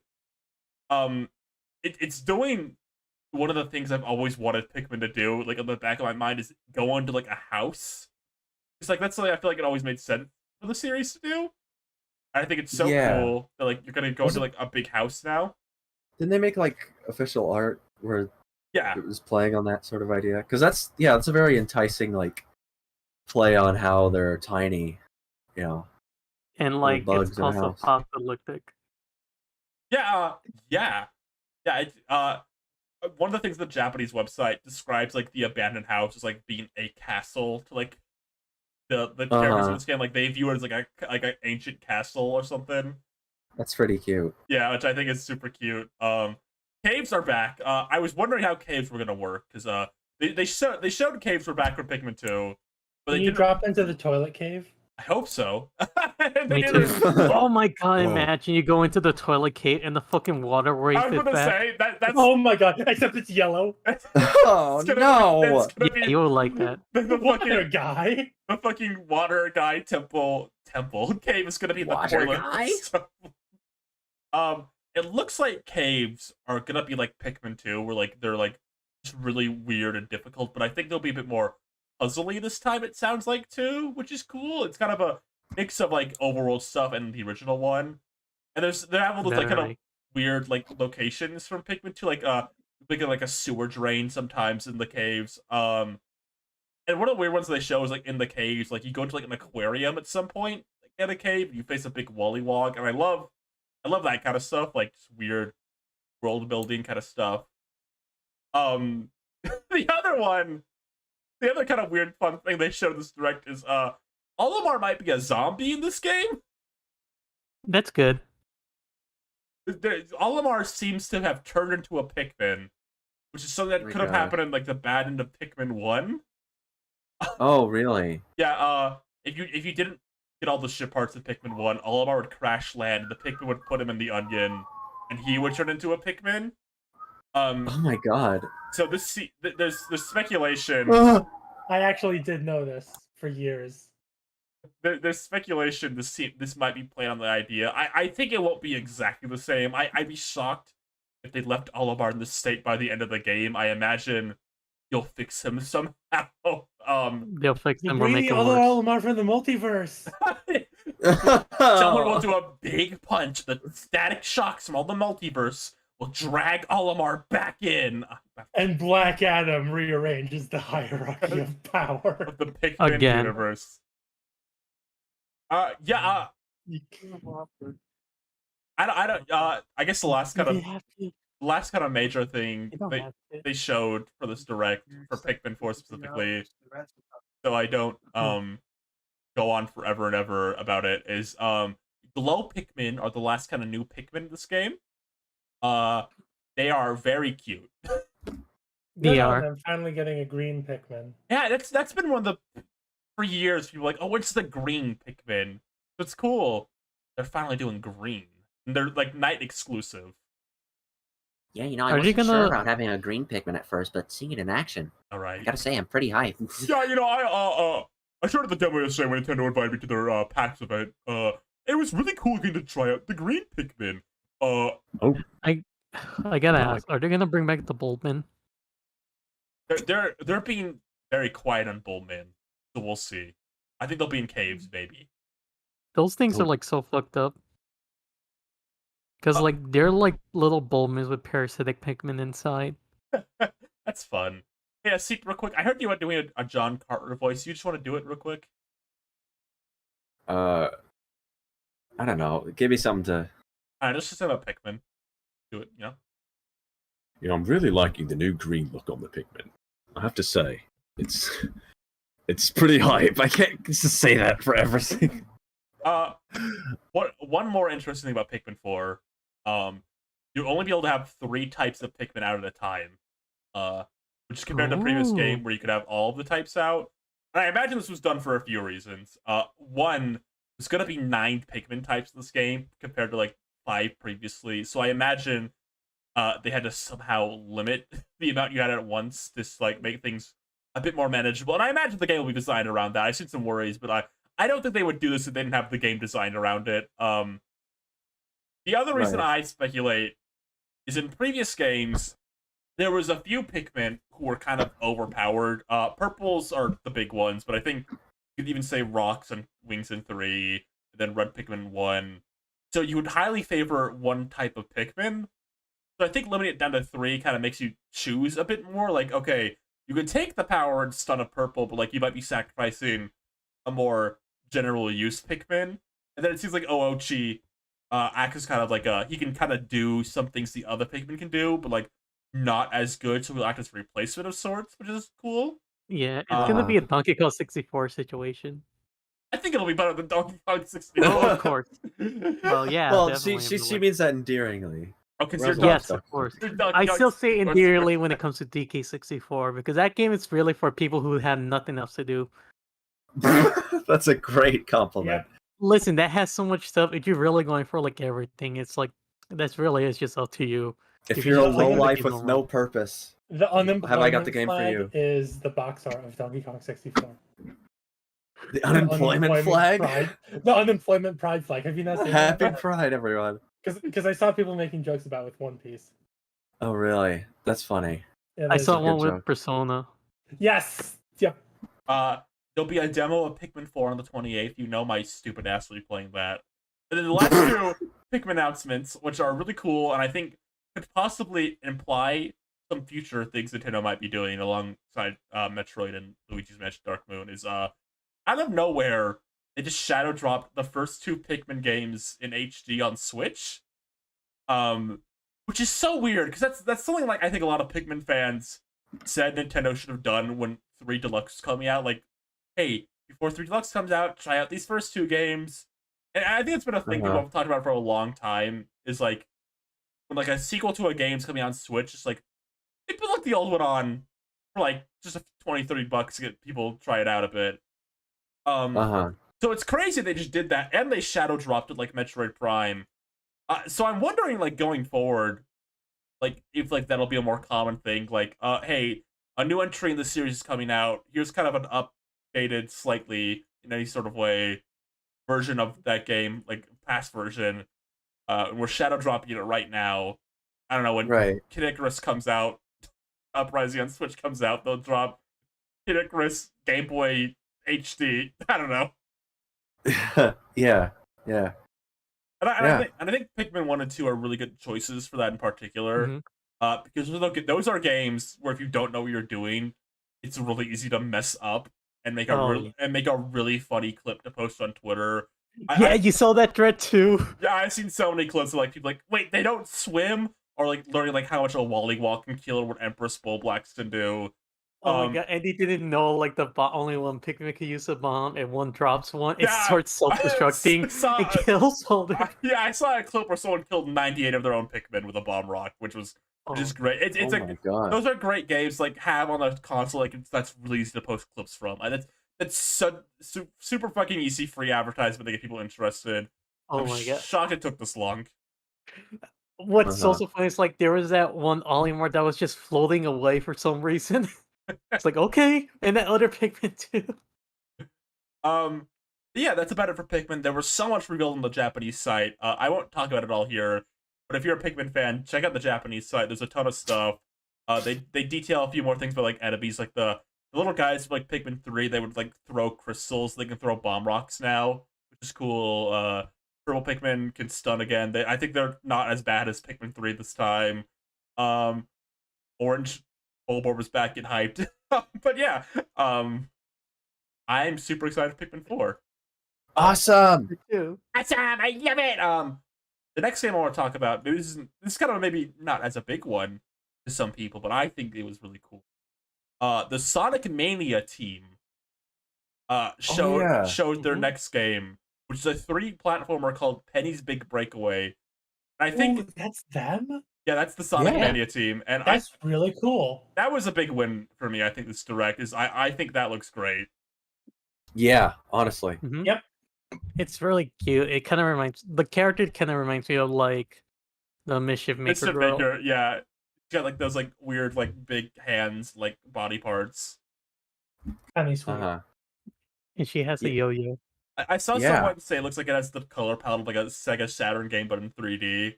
I think that's a really apt comparison. Right. It reminded me of some of the stages in Sonic Mania. Yeah. Like had a similar kind of palette to them. It looks really good. It looks fun. I mean, yo-yo mechanics in a 3D platformer. I don't know, it just seems like for some reason that just feels really good, you know? I don't remember who I saw talk about this, but it's something I kind of agree with. I feel like a lot of indie 3D platformers maybe sometimes overcomplicate with mechanics to like seem a bit more advanced. They'll maybe throw in a bit too many mechanics without like having a central kind of idea around that mechanic to make it a bit more palatable. Like, you know, like in Mario Odyssey, Mario has like a lot of things he can do, but almost all of it is like based around his hat, like as a central thing. So in this game, I think like having that yo-yo is like a central gameplay mechanic to like focus it a bit. I think it like goes a long way, and I think it makes it look really appealing to me. Yeah. I think this was specifically Torin who said, I miss the era when indie games would just be about a thing. Yeah. This is the yo-yo game. I think I'm like 90% sure it was them. Yeah. So yeah, it just looks... It looks great. Yeah. I'm probably going to get it. I respect them for like a Sonic team breaking off from a Sonic thing and not really doing a Sonic-like game in any way. I feel like that would have been easy to do. It was like, and when you were leading up to saying what the game was, I was like, wait, which game was that? There wasn't a Sonic-like. And yeah, this is fucking awesome. Yeah. Hold on your hand. Hold your hand. What? What? What are you doing? You're chanting incantations? She's talking to Snagglepuss. Speaking in tongues? No, my brother was speaking to me, telling me they ate on my hand. Oh, this... Yeah, sure. Your quote-unquote brother who quote-unquote exists. Are we at the Mario game yet? We have Mario Kart and then the Mario game. I know. Yeah. I just want to say a few things about the new Mario Kart DLC. Sorry, I know. I just want to say this track looks like it would be in the base game. Like it looks that good, which makes everything about Toad fucking Circuit being in this DLC even more embarrassing. Gets every single time it gets funnier. Every single. They need to go back and update those Wave 1 tracks. I'm sorry, like they're ugly. They need to take Toad out back and blow his brains out. None of the Wave 1 tracks look even remotely acceptable at this point. We're not blowing Toad. It's like like this bathroom track. This bathroom track is like the stuff like base game would have, where like there's a bunch of like background details, like it feels like a actual location. Like I think like fucking Toad Circuit and like whatever else was in that first wave is like fucking like unacceptable to be in this game at this point now.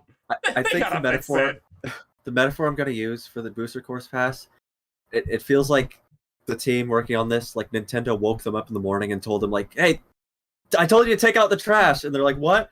And so they just suddenly woke up and started haphazardly doing it. They didn't know where they were. Half of their mind was still in the dream. They kind of forgot what they were doing. But as it went on, as the day progressed, it seems like they're remembering what the game they're working on is, like the level of fidelity that they're meant to be achieving. Right. So yeah, it's pretty funny. But yeah. Yeah, they stopped blowing Toad too. Don't say that. Amanda did.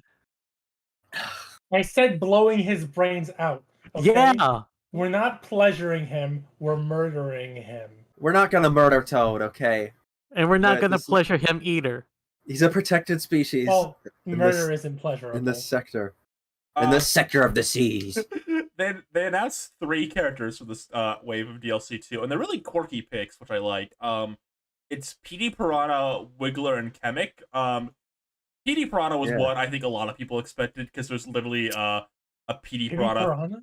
Yeah, Penis Piranha. Penis Piranha themed track in Mario Kart Tour, so it's like, yeah, it makes sense to put that motherfucker in the game. Chemic was one I was really hoping for, because I really like Chemic. I've always liked Chemic. Like a little gay grandpa guy, which is cool. We now added Old Man Cunt to Mario Kart. Added Old Man Cunt to Mario Kart. Yeah, he was one of the ones I really wanted in. I wasn't sure, because like there's some steep competition here, so I'm glad he made it in. I was so devastated when I found out that he was cut from Mario Kart 64. And then 8 again. Yeah, and then so ambivalent when he was added to the phone game, because I knew I wasn't going to play that. Right. Oh, this is cool. And then the last one was, I think, oddball, because I don't think anyone expected Wiggler to get back in, because like I think it was generally agreed like the candidates were like Pauline, Diddy, Funky, like he's not even Diddy Kong anymore, he's Tommy. And then like Camera Bro or Tommy something. Kong. Because Wiggler's not in Mario Kart Tour right now, so people didn't really think he had a chance. But that's a really cool pick. Wiggler's a fun enemy, I think. Yeah. And my friend Vivian really likes Wiggler, so I'm happy for her. I don't know if anyone was like pretending to be mad that they added Wiggler instead of like Diddy Kong on the 3DS game. But Wiggler's a good character. Wiggler's one of the good additions they had in that game, I think. Yeah, I think I always played Wiggler in my headset. Yeah, I think I did so too. Good. It's just a fun design. Oh my god, wait, we can put Wiggler on the Wiggler cart. Oh my god. Did they show that in the trailer? That feels like no, but they made a community post like on the Switch news place. Like, wait a minute, does this mean Wiggler can ride the Wiggler ATV? Yeah, of course they're gonna show Wiggler riding a Wiggler. Of course. Oh my god! Wiggler Wednesday. They put gay sex in Mario Kart. That sucks. And now there's 2 character slots left. We'll see who it is. I'd be shocked if Pauline wasn't one of them because they like to put her in everything now, and she's really popular. Yes. I'd be shocked also if neither of them was a Kong. Yeah, I feel like it's gotta be a Kong, like either Diddy or Gotta Funky. be a Kong. What Kong is gonna come in? If it's Funky and not Diddy, I'll laugh my ass off. Oh, if it's Funky, that means Tommy has to swear off this whole game. No. I hope they add both the Kongs. On the other hand, if Diddy's the last character, that is an equally funny Tommy bit. It's weird. Like I like Pauline. Like that's a character I really like, and I think she deserves to be in the game objectively. But like when you get down to like those 2 slots, I like to think of all the characters they could add. Like I want Pauline more than I want Poochie. Koopa Kid. Shut the fuck up. Do I want Pauline more than I want Matimo? Oh, God. Listen. That's not true. I want Pauline more than Matimo. Listen, Ryan. Yeah. The girls have less game cut in the Mario Kart game World? too. Okay, if they put Pauline in, they gotta give her one of those micro suits. No, Ryan, they're gonna add 4 more characters and a like page 2 of 2 onto the character select. like the Smash 3DS. Yes, that's what's gonna happen. That UI was so ugly. They could have thought of something better for that. They got leaked though. Blooper, no. Yeah, I think Pauline will definitely be one of them though, and then it'll be one of the 2 Kongs, and we'll see who it is. All right. All right, I landed on Mario. By the way, there's one more thing, real quick. This better not be like the freaking hot No, Wheels it's game. Horrible noise on your bingo. It's fucking WarioWare. Oh, yes. Yeah, we're getting 2 WarioWares on Switch, which is I love WarioWare. That's like my favorite kind of like one of my favorite like weird Nintendo series. I get the sense it's very cheap to make, and that's why it's lived so long. Yeah. Which I'm thankful for. And this one kind of seems to be the Switch's more, I think, traditional WarioWare, because Get It Together was kind of like a offshoot a bit, I would say, because it's going for like a weird idea. This is very much like a follow-up to Smooth Moves, which is the best WarioWare. So I'm glad they're going back to do Smooth Moves, and I'm excited to play that one. Yeah, looks cool. Was not expecting it, but yeah, that was one of the most surprising things in this direct was a new WarioWare. I hope we get like a mini game like the Doctor Orders.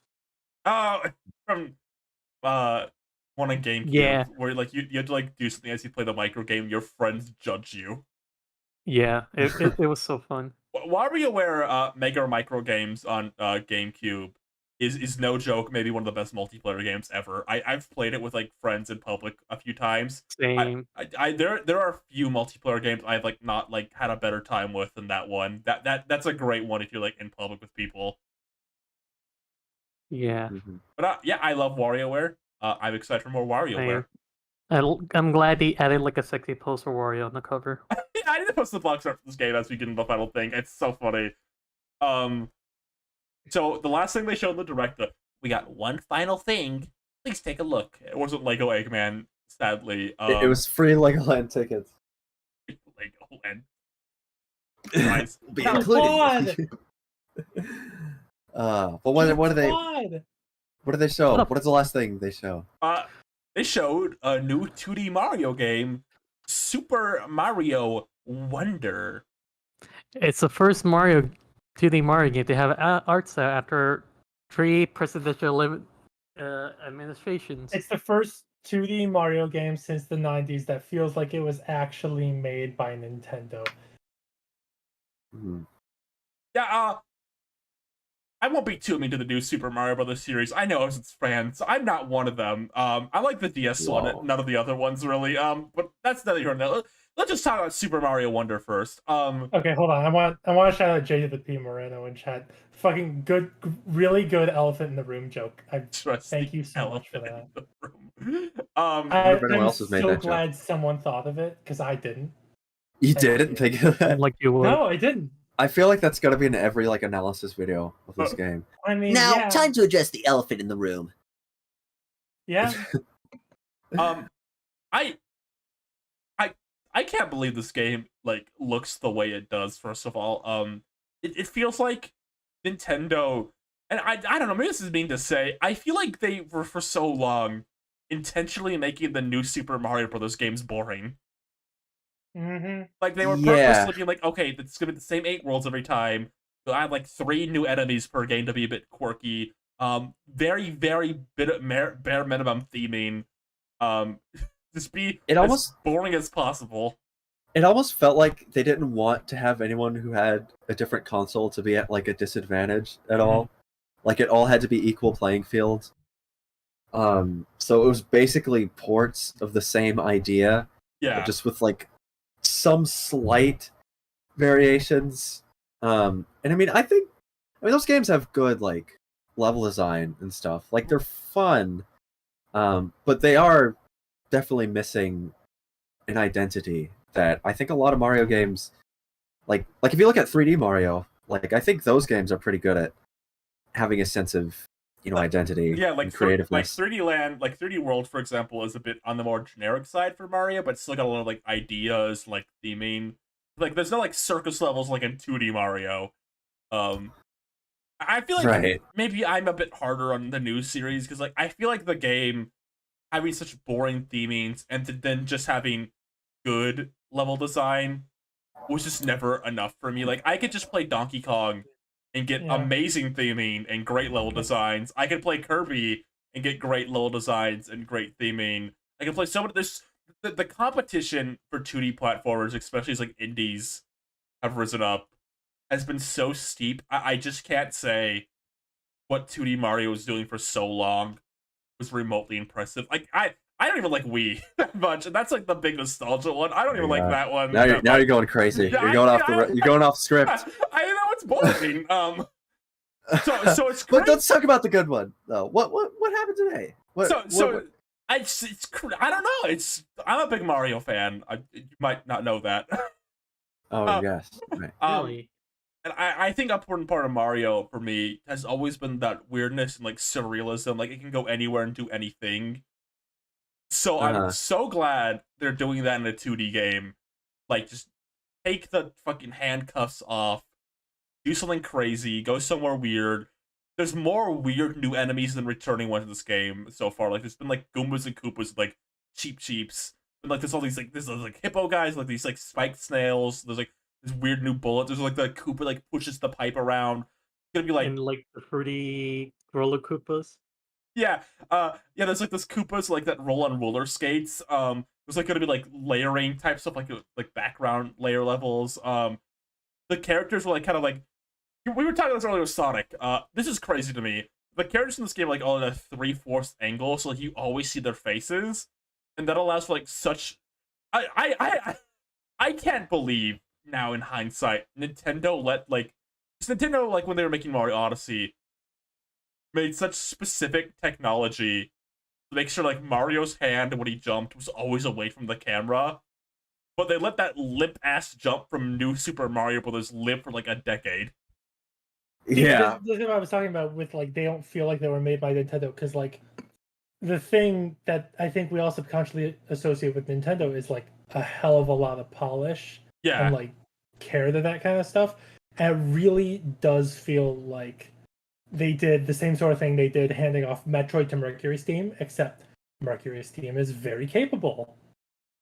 It feels like Nintendo didn't make it. It always felt like that. This didn't suddenly change once we knew about Wonder. Right. I see what you mean. It's just that I could finally put it into words when we had an alternative. Again, it's like fucking putting on glasses. Yeah.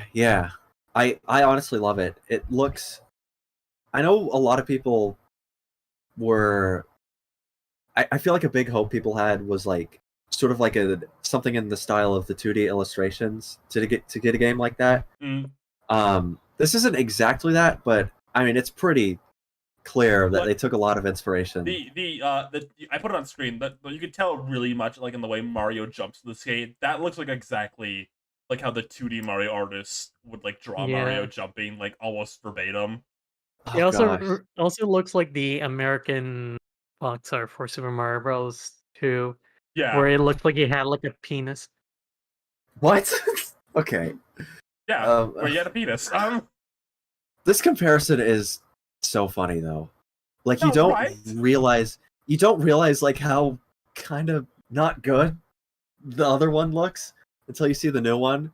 The new like the way the animations look in the new one is just so like it feels like this is what it should have looked like, you know?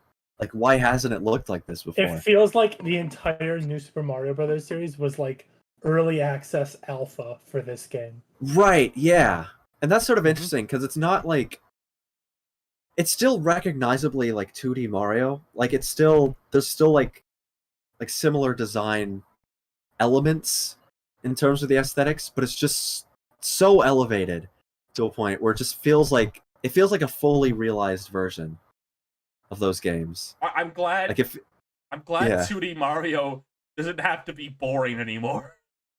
Yeah, I wonder if part of it was just they started making those games so fast. Like New Super Mario Brothers 2 and U came out in the same year, which was insane. Yeah, I don't know why they did that. So I wonder if it was just like, I don't know, they just didn't feel like they had the time. They could just port over like animations and stuff, and that was fine enough for them. I don't know.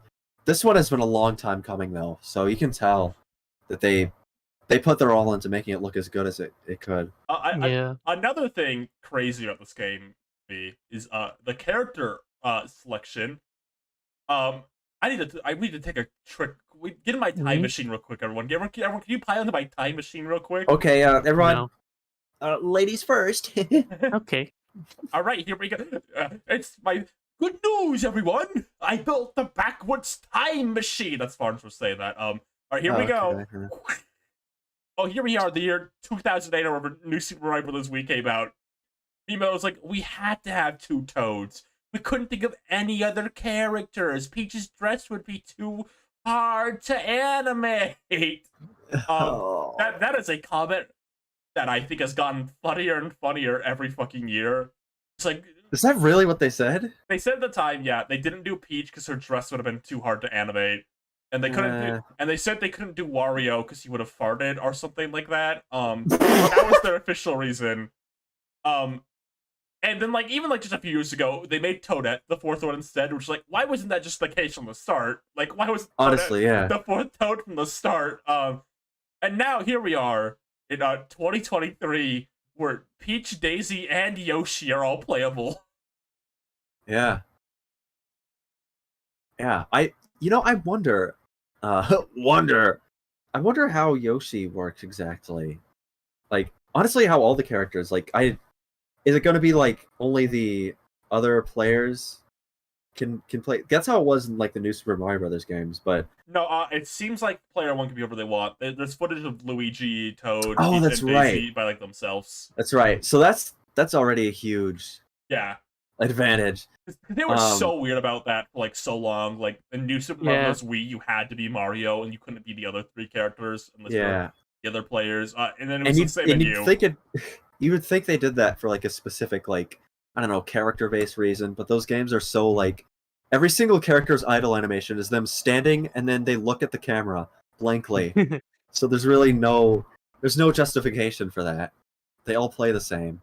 So yeah, now we're finally we're back, gonna be able baby.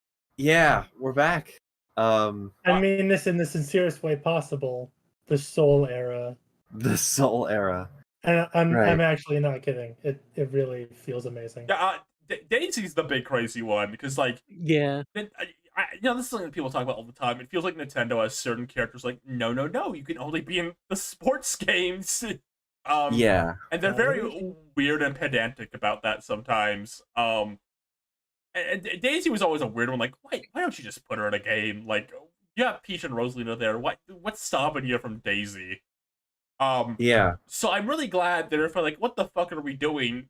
Put Daisy in a game. That's something that I've wanted for so long. I think Daisy, in particular, has been a character who kind of got robbed a lot throughout the years. But I really like Daisy, so I'm glad she's finally playable in a game that matters. Yeah. And it makes sense, like, Flowers, you know, if Mario gets his own, like, different counterpart in Luigi. I mean, it makes sense to balance it out with Peach and Daisy. I hope we get to see them expand on that. Because Daisy really... I think Daisy could have a bigger presence. You know, the Daisy fanatics, maybe they're kind of right. Like, maybe I think there is potential there. Like I said, like the theme park kind of pushes Mario, Luigi, Peach, Daisy, Toad, and Yoshi as like the main 6. Like those are like the bands you can get as those 6 characters, and like they're like on the Mickey, Minnie, Donald. We can't do this again. But it's really is just like asking for is a thing. Daisy will now be in the second Mario movie. I'm almost confident of it. Does anyone know like if the characters will have like different attributes at all? I don't think so, except Yoshi, because I paid attention to the trailer, and like you know, like because Luigi's thing would be that he jumps higher. He doesn't seem to jump higher than Mario at all. Okay, I'm wondering specifically about Yoshi, because that one seems because from what we see, Yoshi is going to be like a stage element, like he usually is. But then there's also footage of like all 4 players playing as Yoshi without anyone riding on them. So I really wonder what the deal with that is. My possible idea is that Yoshi is normal when he's by himself, but if someone starts riding him, he becomes like regular Yoshi, maybe? Right. I could see that. Yoshi's had a caste system. So. I mean, that means we'd get Yoshi using power-ups, which I don't think we've seen. No, like Yoshi with a fire flower. We haven't seen Yoshi with a Mario power-up ever. Yeah. No. Actually, you know what? That is hard to imagine. I'm wondering now, like, maybe that's the trade-off. He can't do power-ups. Maybe. He can have people ride on him. I don't know. It's a weird trade-off. I don't know. I imagine the other 5 will like still be normal. normal. I would be amped to see Yoshi with power-ups. Because it'd be weird if like all 9 yards. Like Peach and Daisy couldn't use like fire, because we see Peach use a fire flower in the trailer. So I imagine Daisy will be able to do that and stuff too. Yeah, I think they'll all be elephants in this game. Yeah, okay, that's my big stance. I see this on Twitter so many times, and I think people are pussies. They're like, oh, they can't let Peach and Daisy become elephants. They need to become a cute animal like a cat. Pussy? No, that's stupid. This is how we end up with stupid, boring-ass Lola Bunny Space Jam, not entertaining at all girl characters in these cartoon worlds. Peach and Daisy to become stupid, doofy elephants and have the time of their lives doing it. Let them do shenanigans. I think it would be funny. Oh yes. Let women be funny. I think it wouldn't make sense from a gameplay perspective too if like only Mario was the elephant, because I feel like then that would just be like you could only play as Mario, because I imagine they're going to design the levels around specifically that's some Wii U gamepad shit. There's a part in the trailer when he gets that power up. There's like a fountain nearby, and I imagine like there's gonna be a thing where like he can suck up water and shoot out, and there's like specific things designed around that. Sucks. Yeah, he sure sucks. It'd be weird if like only Mario could do it, like only he could. Yeah. Someone's pointing this out in chat. I hope we get like different colored Toads as like cosmetic options. Yeah. Also, Toadette. You need to put in Toadette. Yeah, I feel like Toad's another just like why not one. Like she could just share Toad's animations. Like why not throw in? Yeah. There's a Goomba wearing blue Toad's hat like on the box art, which is interesting. So I wonder if there'll be a blue like a Goomba power up in this game. Yeah. Maybe? Yeah. What if Goomba is just like a playable character? Either there's a Goomba power up, or Blue Toad has died and has been eaten by a Goomba. Goomba has taken a trophy of the hunt. Yes, exactly. He's been scalped. Or we'll get Blue Toad and he's bald. Yeah. Do you think there'll be a secret character in this game at all, like Mario 3D World? I think it's gonna be Trip. Probably. Trip from Sonic? Yeah. She ended up in the wrong game. She tripped and fell onto Nintendo. She took a trip. I think it makes sense if it was Rosalina. It might be a bit boring because like they did that already, but like it would make sense. And I'm like trying to think who else you could even be. I think it's going to be Pauline. It's going to be the Prince Wiggler that turns into a pretty anime boy at the end. Okay, yeah, Mario's first fanboy. Claude. Yeah. Claude. Wait, what if? Okay. Claude. What if, like, in the end, they add in Pauline as a playable character? That'd be a cool one, I think, is making Pauline like kind of the secret one this time. Like that, I think that maybe be weird because like we haven't seen Pauline like in a super cartoony Mario game. Because even Rosalina debuted in Galaxy, which was very like cartoon-ish, I would say, compared to Odyssey, which kind of had some more like detailed worlds.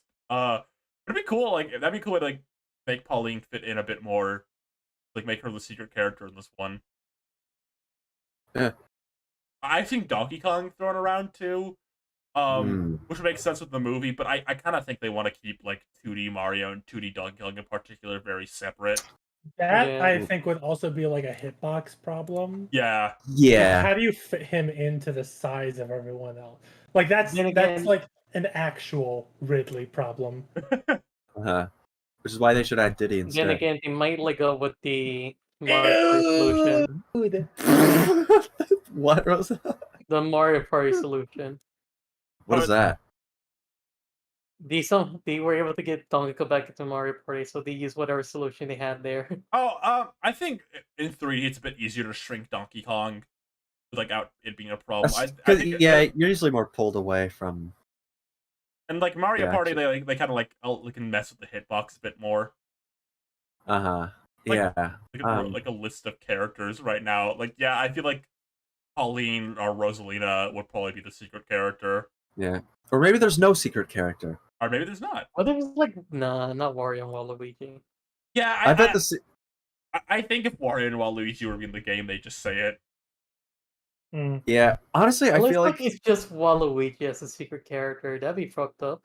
I almost he has feel to like squat down to fit into the same spaces, and if you leave his idle animation, he just stands up and his back cracks. Like Oh yeah, I feel like I kind of feel like Wario is also one of those characters where I feel like they'd rather just make a Wario game. Which leaves Waluigi in a very like, what do we do with this guy's spot? Yeah, I mean, honestly, I feel like if they do another Wario Lands, they could just put Waluigi in it. Yeah, like that would be a huge selling point. Right. But you know what you could do instead? What? Put Wario on Tom Blast and nowhere else. From an Anton Blast? Yeah. Oh yeah. I'll bet Nintendo would let that happen. Alright guys, if you were to give this direct a rating, what would you give it? Pretty good. A lot of good stuff. I think it's like the Mario stuff is just really substantial. It just made it. Like actually, C minus. Oh, sorry. Ryan. Yeah? Do you think they changed Mario's voice actor? Oh right! What a big debate. Okay. I've listened to it plenty of times. I don't believe I want to start off with this. I don't believe the theory that Charles just hasn't recorded a long time, because that's not true. He's recorded as recently as the Mario movie for one. He was in Luigi's Mansion 2 in like 2019. He does like weekly appearances at Super Nintendo World, so he does that voice like almost every week. I don't think it's a case of him not doing the voice in a while. I don't agree with that, because I see like people Charles' Mario sounds exactly like he always has. Yeah, because people are like, oh yeah, we haven't seen new Mario voice clips in so long. That's why people are weird about it. No, there's been like new Mario voice clips like as recent as 2019, and they sounded fine. I don't think it's that. There's only two things it could be to me. One is that it is Charles, and they just are directing him differently, which is possible. I think it's definitely possible they just directed him differently in this one. Mm-hmm. Or two, it just is a new voice actor, and I've heard like he's gonna have to get an understudy at some point. Like, he's not gonna be around forever. Yeah. So it makes sense because Mario's gonna be around forever, but not him. So it makes sense to like kind of start getting understudy. Yeah, I bare minimum, I don't believe the theory that he just hasn't recorded in a long time. People are talking about the Wario one in chat. I don't even know about that one. The theory I heard that I think might be true is they use footage from like the Japanese version of WarioWare, and it's a Japanese voice actor saying something in English. They do that sometimes, like in those games. Mhm. That might be it for WarioWare.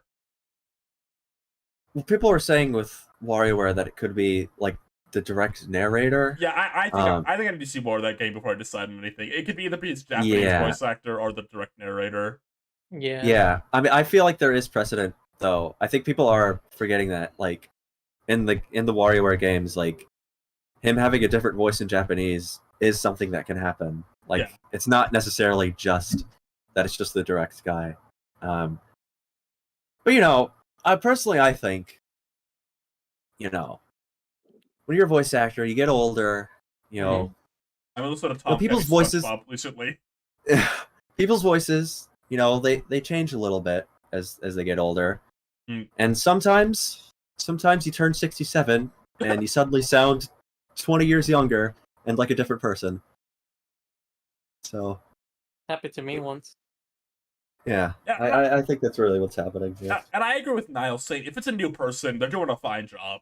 Like, it's not like a honestly, bad voice. yeah. If they come out and say like, oh yeah, this is like we're experimenting with like getting a new Mario voice. You know, we're not, Charles isn't going away yet, but you know, we're getting like an understudy or whatever. You know, I think I think it's a good voice. You know, I think people are just kind of taken aback just because they feel like it sounds different. And when you suddenly notice a difference after a character having the same actor in like so many different forms of media for the past like 25 years, it's going to be jarring. Yeah. But it's definitely something that, like, you know, if Mario sounds like this from now on, even if it's still Charles Martinet and he just sounds like this from now on, like, I think it's a good take. I think it still sounds like Mario. Yeah. You know? Yeah. It doesn't sound exactly like Charles Martinet to me, but, and this is just like, if it's a different person, then I think it's fine that it sounds different. Because people, you know, people have different voices, right? I mean, that's just the truth. Honestly, I think it's a good sign they're doing new Mario voice clips in the first place. I don't think they've recorded new voice clips for Daisy since Mario Kart 8 in like 2013. Oh my god. I don't think they've recorded Yoshi since that same time either. I don't think Daisy or Yoshi have been new voice clips since 2013. So, right. I mean, it's a good sign they're doing new ones in general. I think Yoshi's just a funny case of, like, his actor isn't really an actor. Right. What else would he say? What else would he say other than bring up? I want new versions of Bring Up. But he does have, Yoshi does have new clips in this. Yeah, he does. Trailer, I think. Yes, Rosa? I got one. Yeah? Pass the ketchup. What? What? So when Yoshi beats a level, he goes down the flagpole and he goes... Is that the new thing? I like the Yoshi voice. Load up your fries when Yoshi Ketchup Clash comes to Nintendo Switch. They say when the actual thing starts, it's a serious voice. Yoshi's Ketchup Clash is a new JRPG tactical adventure game that developers of Sword of the Stone by Disney. The Ketchup Kingdom is under siege. Yoshi, a brave young hero. No. Can I rant a bit? Yeah. What? So I was drawing art of Mario Renu, and then my thing crashed, and now it's gone. No backups. Mario's gone? Mario and Renu are gone. And he's never coming back. It was really good too. I'm sorry. A demo for the Yoshi Ketchup Clash Deluxe game. Thank you, Niall. Thank you, Niall. Yoshi passes the what? In this new HD 2D remake of a classic Yoshi cookie. Yoshi's cooking with the HD JRPG remake lighting. Have they done the like kind of style or anything but like RPGs? Because they work fine, and I don't love them, admittedly, but they work fine for RPGs. But I'm like imagining like an HD 2D version of like Tetris for like wait, I don't know, funny pixel Tetris, I feel like beautiful shaders. I feel like I remembered them doing that with some puzzle game where they went like crazy with like the lighting on it. I don't know exactly. Was it Pac-Man? Pac-Man did something like that? There's like a neon. I don't know. It was probably Pac-Man. Yeah.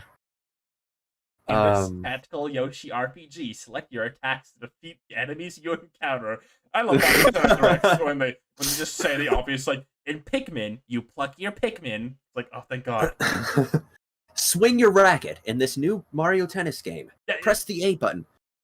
Those like really long, overwinded explanations are very common with like RPGs, but like the Mario Tennis one was really funny too. Like every minute detail of how to play fucking tennis. Like, okay, and this is how you do an underswing, upper swing. And I like to imagine someone at home who wasn't sold on Mario, just like, oh, upper swing and underswing, gotta get this now. They've convinced me.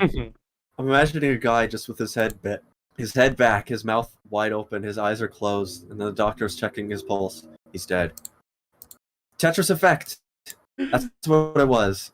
Oh my god. Hold on. I'm gonna send you an image of Tetris effect. That's the game I was thinking. Okay.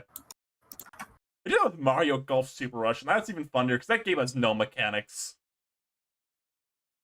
That is a nothing video game. They like removed all strategy from the previous Mario Golfs.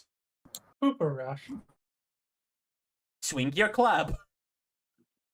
That's From that. side to side. That game broke you. That was like the last video game. That was that you bought. That's right. That's the last game. Pretty much the last game I streamed before I stopped streaming for like unrelated reasons. It was funny. It was that one. I've probably told this story, but I'll tell the new guest. You ever heard me do stupid graham cracker jokes before, where I go like a character like, oh, look, Waluigi, no bluey graham crackers. That's because I was playing Mario Golf Super Rush's single mode, and I got so bored. Like, it was just so boring. I just started doing that. Yeah. That's funny. It was, I guess. It was funny enough to still be doing, like, 5 years later, or however long it's been. Oh, it's a gooey graham cracker. Oh, Cleo, did you see It's a Claude graham cracker. Did you see my new Unicorn Warrior Eternals graham crackers? I sure hope Cleo likes them, Gandhi. Oh, Did you hear? God damn it! That's the worst possible segue for either of those shows. I can't. Gandhi, what are you doing? That's my exclusive. I cannot fucking. That's my exclusive Melinda graham cracker. Melinda? I was gonna save that for Cleo from Unicorn Warriors. Are you serious? Oh, I forgot her name for a second. I can't Oh my believe God. you threw both of those shows under the bus for a bit. You're vile. Oh my What god. about my new Spider-Man into the Spider-Verse graham crackers, Cleo? They're shaped like Miles Morales, Toby. Gwen, and Phil Lord. We only do Abe. Oh god, we That's- do have a Phil Lord through line tonight, don't we? We'll have to talk about him at least a little bit at some point. We only do Abe. I don't know. There's something about white guys that are funny. I don't know. Like Steven Universe and Lincoln Loud. Uh-huh.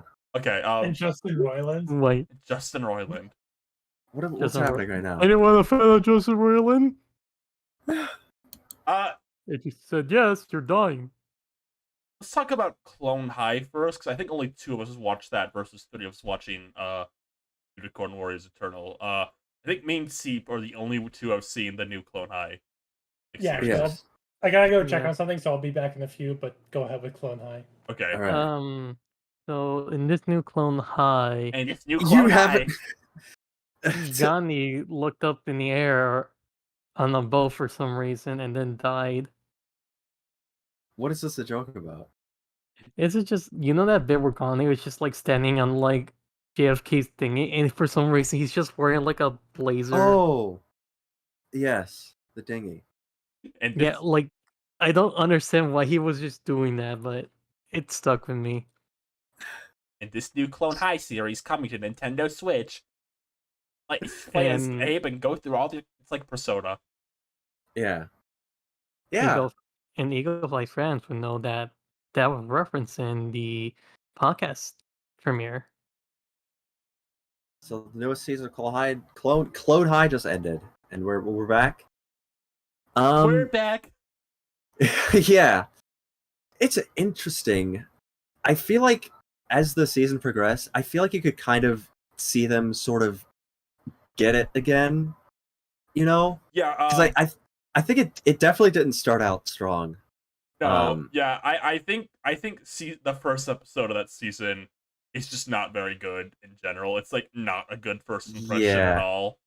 And it's a shame because I feel like a lot of people like that leaked too. Yeah. I think it just doesn't give a good. It's not a good look for the whole season. I think there's probably a lot of people who won't watch the rest of it because of that. It's trying to juggle a lot. Like it's trying to be both like a okay, here's what happened to these characters, here's a reintroduction to these characters, here's an introduction to the new characters, and here's also like an actual plot in the episode too. Like it's doing a lot at once, and like the humor's a bit weak on top of that. Right. Yeah. I feel like by like it was like episode 4 or 5.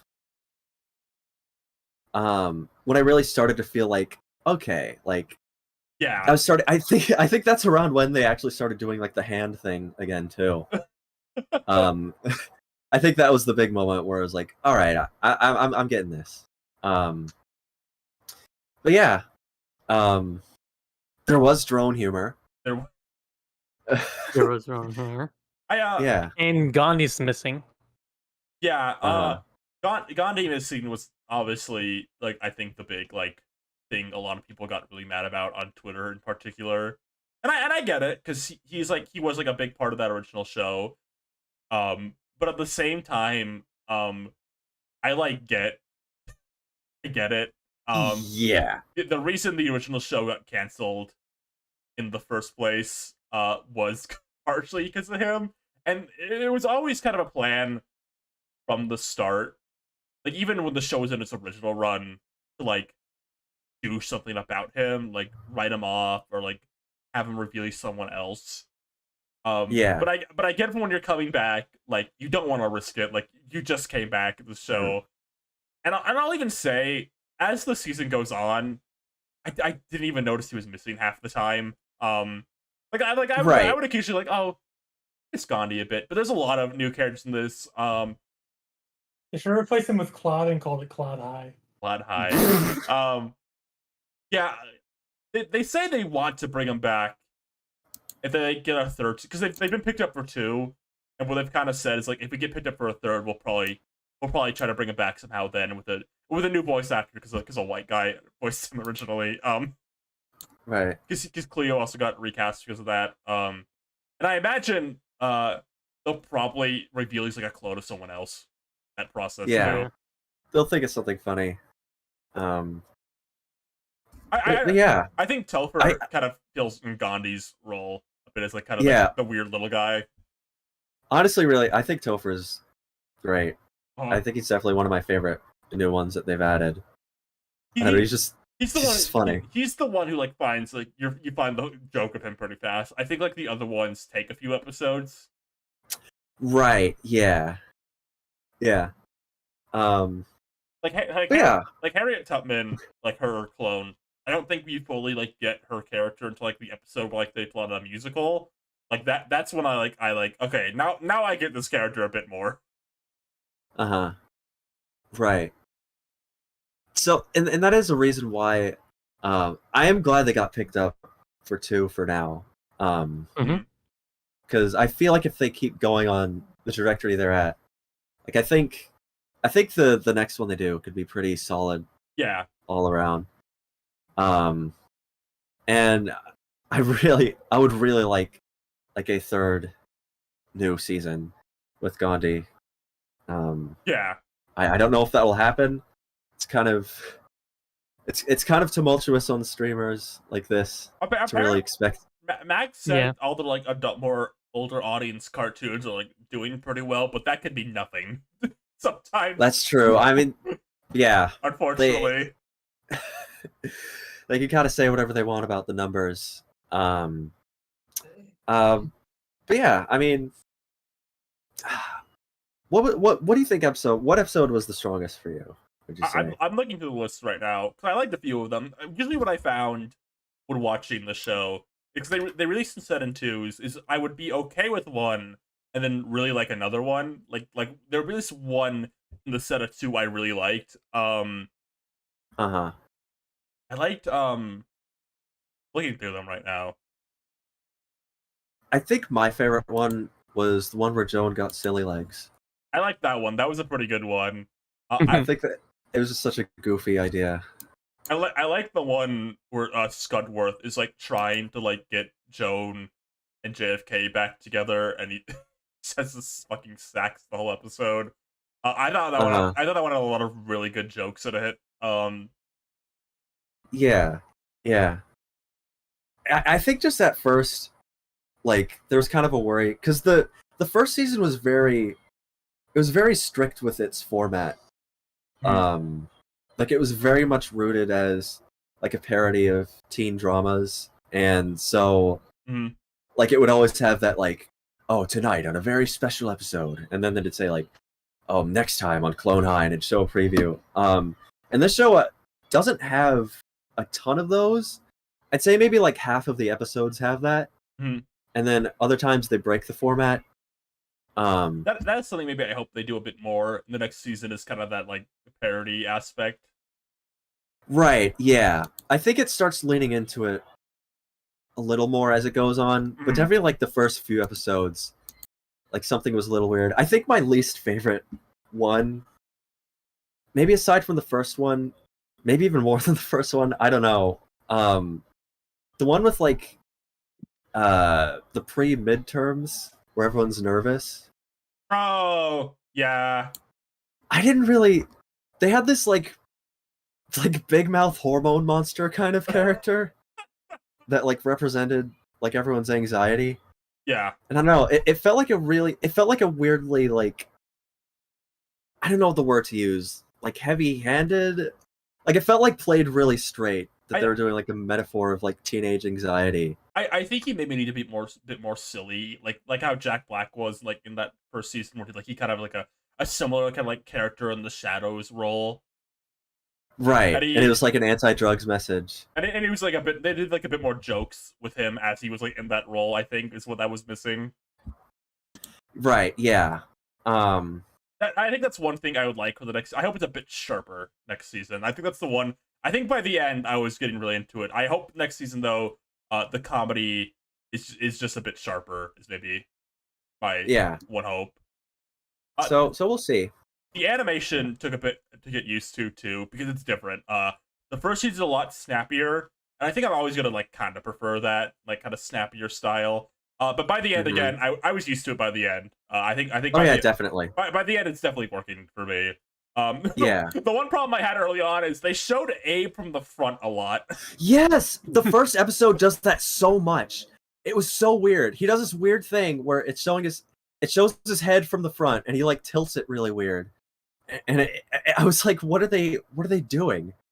And they kind of don't really do that in a lot of the later episodes. He's kind of back to like being like, because in the original show he's usually at like that angle, and by the end he's usually at that angle too. But like, yeah. Like in that first episode, you see him from the front a lot, and it was weirding me out. And I'm glad they stopped that. It's funny. That sounds funny though. It's a bit funny. It's funny in like a weird sort of way. I was really surprised what they did with the 9th episode. Oh yeah, that was a fun one, like animation wise too. Yeah, that was definitely like, just speaking of the animation, like it really shines there. Yeah. In a way where I'd say like probably like even better than the original show, because the original show was very low budget. But it feels like the 9th episode I mean, that's kind of the joke. They joke about it being like an Emmy Award bait kind of thing. Yeah. But I feel like they did genuinely put a lot of like money and like effort into it. Because if you haven't seen it, they go through different animation styles, and they're all animated like really well, like and smoothly. Right. Yeah.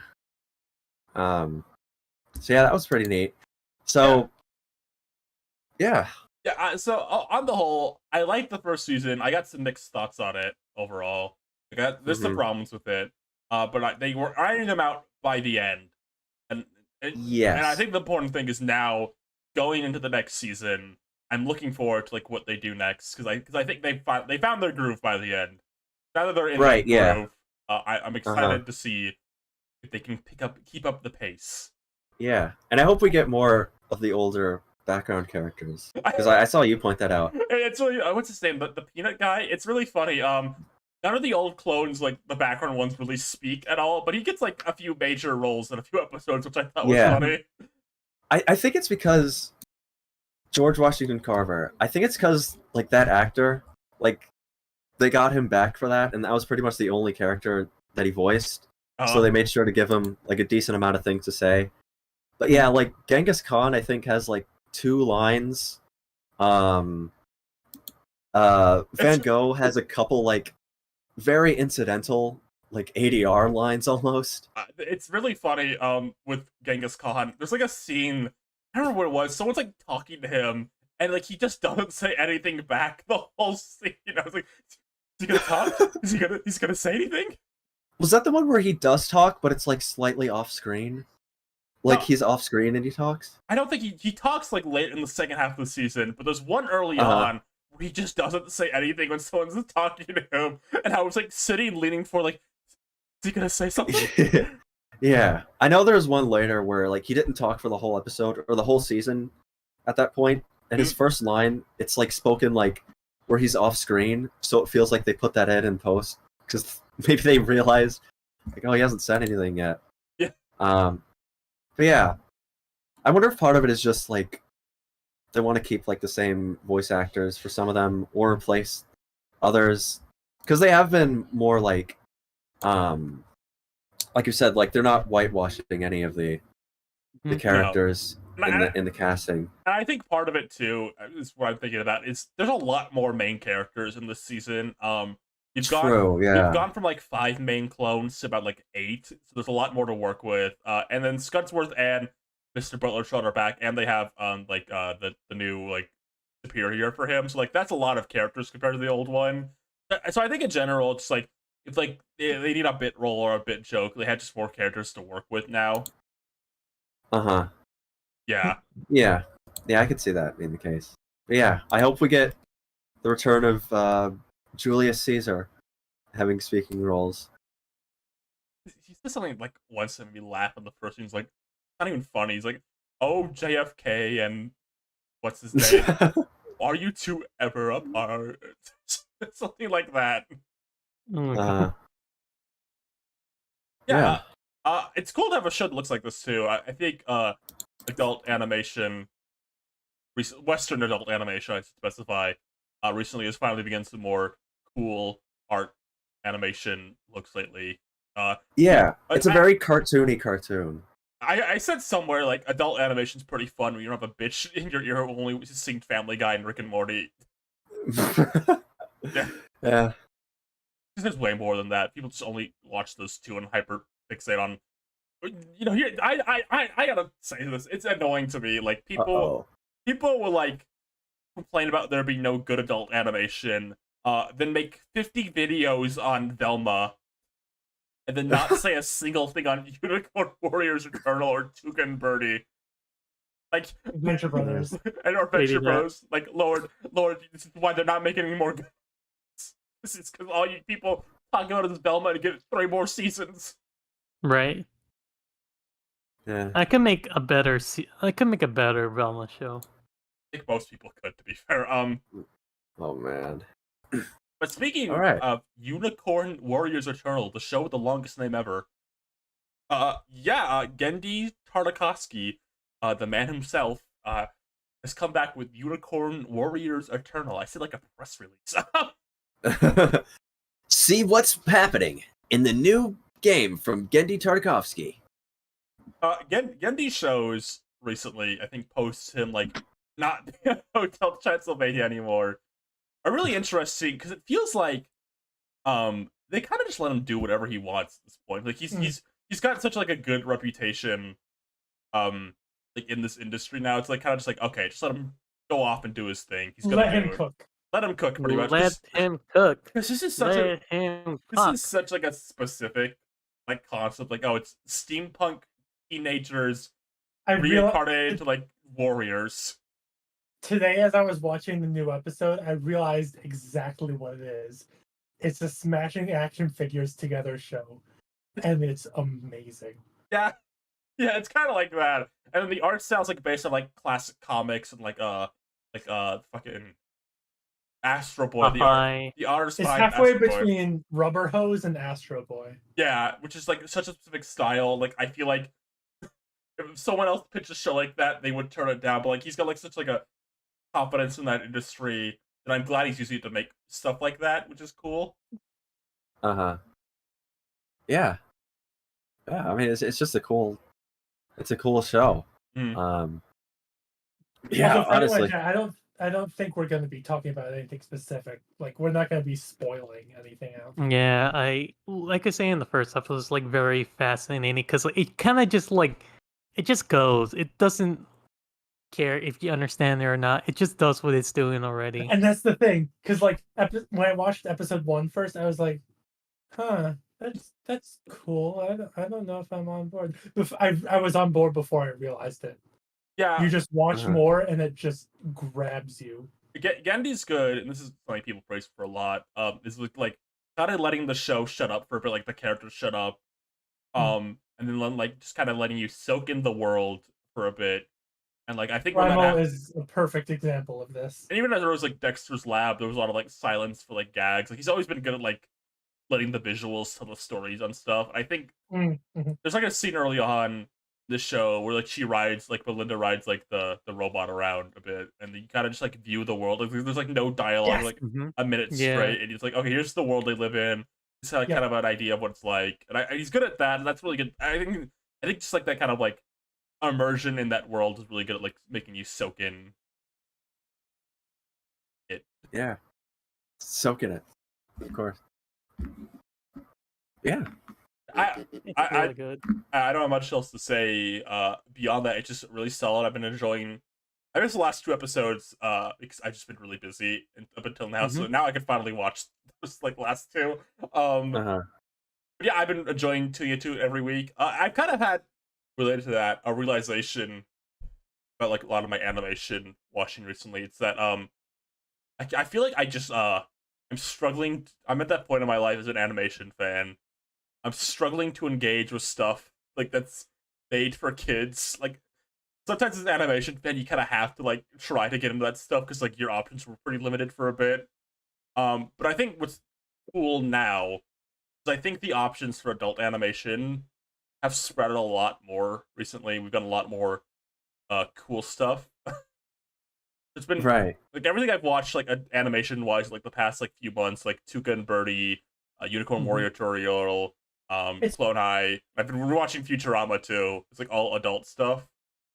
It's funny calling Unicorn adult animation because like wasn't it initially made for Cartoon Network or just Max? It was made for Cartoon Network originally, and they moved it to Adult Swim.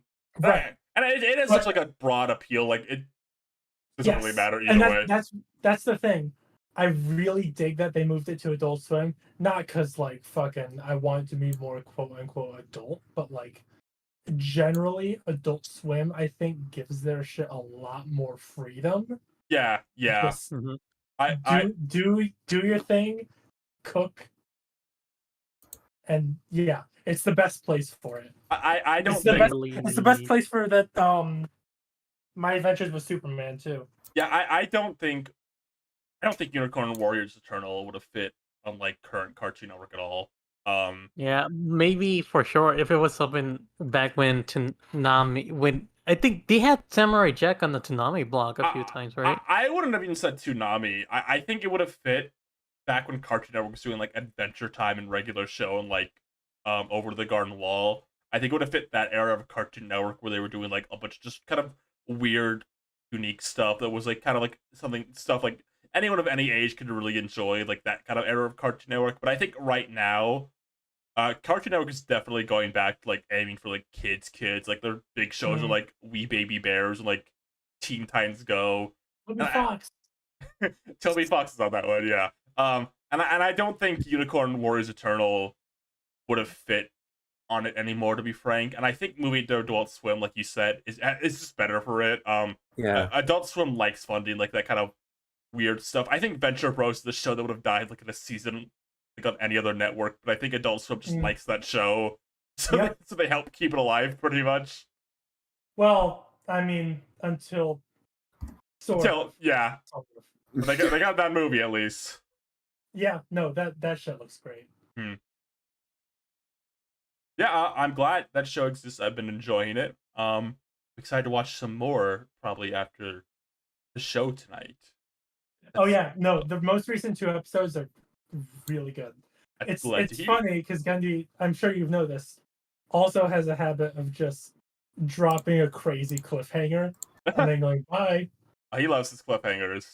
Yeah. Every episode of the show is a cliffhanger, pretty much.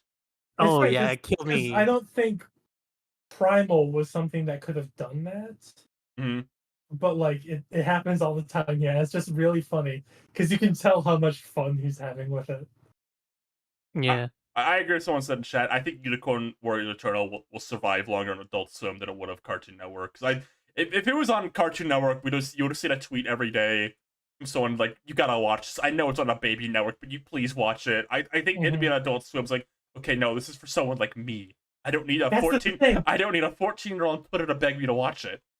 I wonder if it's something about the show itself or the fact that it was on that's on Adult Swim, but like I don't see a lot of discussion on it online. Maybe it's the circle time, but it's like I kind of appreciate that.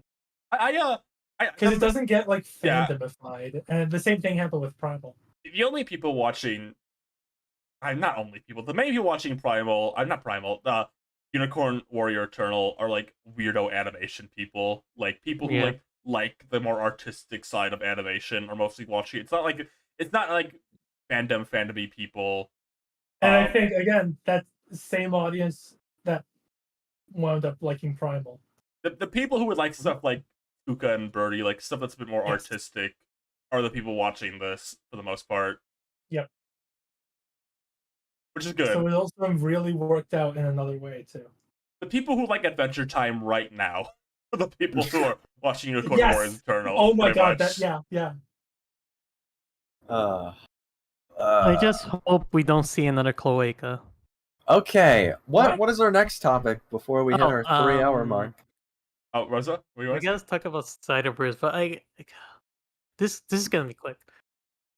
Oh. So let's go to another show. Let's talk about. Can they talk about Precure? I want to talk about Precure. You could talk about that real quick, yeah. The new season of Precure is out. I've been enjoying it. The first episode was really strong, mostly because like they kind of went ham with the animation for that one. And I gotta say, with this current season team, I kind of like their dynamic because they wanted a dual Precure, and they were able to like do that while also having a team is by like having 2 of the girls be like pretty much the same age, while they have like a younger member and like another member that's like older than them, and they kind of have like the dynamic like one is just like a little brother to them, and the other is like an older sister. And yeah, it's very fascinating. So Boss is hilarious. It's like the first boy Precure, and it's like really good. He's really funny. He's like just a little brother trying to be cool and show off to like the babies. Huh? He's a little guy. It's his birthday. Come on. Yeah, just like trying to be like a cool brother to like the baby of the group. And this is like the first. So far, this is like the only baby I feel like fits in because like it kind of like that's the group's baby sister. It's like a very sibling, like a majority of them had like a sibling relationship. Well, like Sora and Mashiro has like a more like really good friends vibe. grandma is there. That's true. Yo-Yo, she's really cool. She's like, yeah, I know about this stuff. I never say anything. Grammy Norma? I'm Granny Norma. I'm old and I got gray hair. But I remember when Precure were everywhere and nobody had to pay for one. So I say, let it transform. That's good, right? Right. I But yeah, no, the season's been pretty fun. Someone died. All right. Awesome. It's really funny. All the team were together, but of course, like the toy, one of the figure line implies that there's gonna be like another mid-season cure coming in. There is another. Yeah. I'm Granny mid-season cure. I'm young and I've got purple hair. I remember when they were Precure everywhere. Which that name also got leaked because of the toy. I need to stop thinking about Granny Norma. What is that? Did you watch that? Did you watch that movie recently? No, I don't even remember what happened. I think it was you and Lou both posted. Yeah, we listened to that song in call. Once. You guys were like debating if whether or not there was some good stuff going on, and it was way before that. We were listening to that song just randomly in call one night, and then I added like the part from like the Steedville song where Sai, you don't know him, but he's the O'Hare delivery guy. He goes, "Good morning." I put that like in our voice clips, and now it's just become a joke. And I don't know what happened. Niall was there. We just went crazy. Niall was. We just went crazy with Granny Norma jokes one night, and now she hasn't left my mind. A sentence that has never been spoken by anyone before you. Can you put that screenshot on the screen of you posting the O'Hare gifs every single time? Like someone shared, like while we were working on the animated short, which oh shoot, I feel like I wanted to talk about that a bit, but you can talk about that bit at the end if you want. Yeah, maybe. But every time like we would like send something over to Ryan for the final composite of the video, she would just respond with the Fortnite Aloysius O'Hare gif, where he's jumping out of the battle bus and parachuting onto the ground. Hold on. I found I it. sent that like 9 times. What I do on Discord is I just click the first GIF and like my recently favorited sometimes a lot. Yeah, you have a lot of those. So, one of them is like Sheen walking off screen. Yeah. Yeah. Here it is. It'll be like Ice Age, Sid and Manny. If I send her like my dancing GIF, she would send me back like a matching Saki dancing.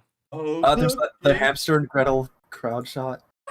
Oh my god, yeah. Look, it's Claude Elemental.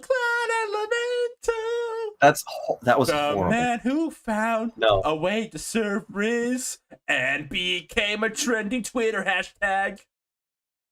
That was really bad, Ryan. No, it wasn't. That was like -2. Should have gone for that. Would not be allowed in Sneedville.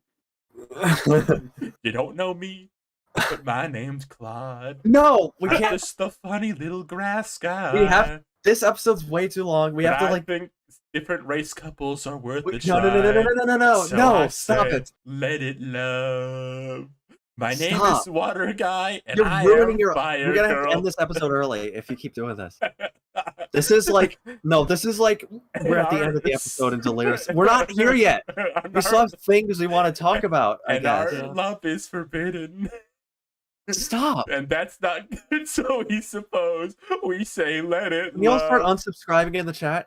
I need your power. I'm Granny Everyone Fire Girl. unsubscribe. I'm old and I got fire No, hair. don't. But We I need to remember when interracial couples were everywhere. Stop. Stop We're that. gonna talk about Spider-Verse now? I guess so. I don't think I want to talk with you at all. One had to pay for air. Wait, hold on, one more. Who's with me? Nobody. You greedy dirtbag. Well, Chad, look forward to the new podcast where I make fun of Ryan. Claude is a literal dirtbag. He is. we get that trending on Twitter right now? We say let it love. Everyone post that on Twitter right now. Hashtag we say let it love. No. You first. No, everyone do it right now. Do it And right now. what can we say about Spider-Man that has yet to be said in the past? That's the one downfall to being late to the party on Spider-Verse. It's like, do I need to tell you it's good? Yeah. It's amazing. Like, fuck, dude. Fuck. Yeah. Everyone who worked on that, like, Jesus, they should be treated like kings, honestly. Yeah. I mean, it is sad. I mean, hopefully, I guess we're still at the hoping stage. I mean, I really hope we're gonna enter a point where, people who do animation are really treated a lot better. Yeah. Like, it's really some of the hardest working people in the industry, and we're really starting to see some just incredible stuff that people are doing, and this is one of them. Do we want to talk about that before we talk about the movie itself? Maybe. We can talk.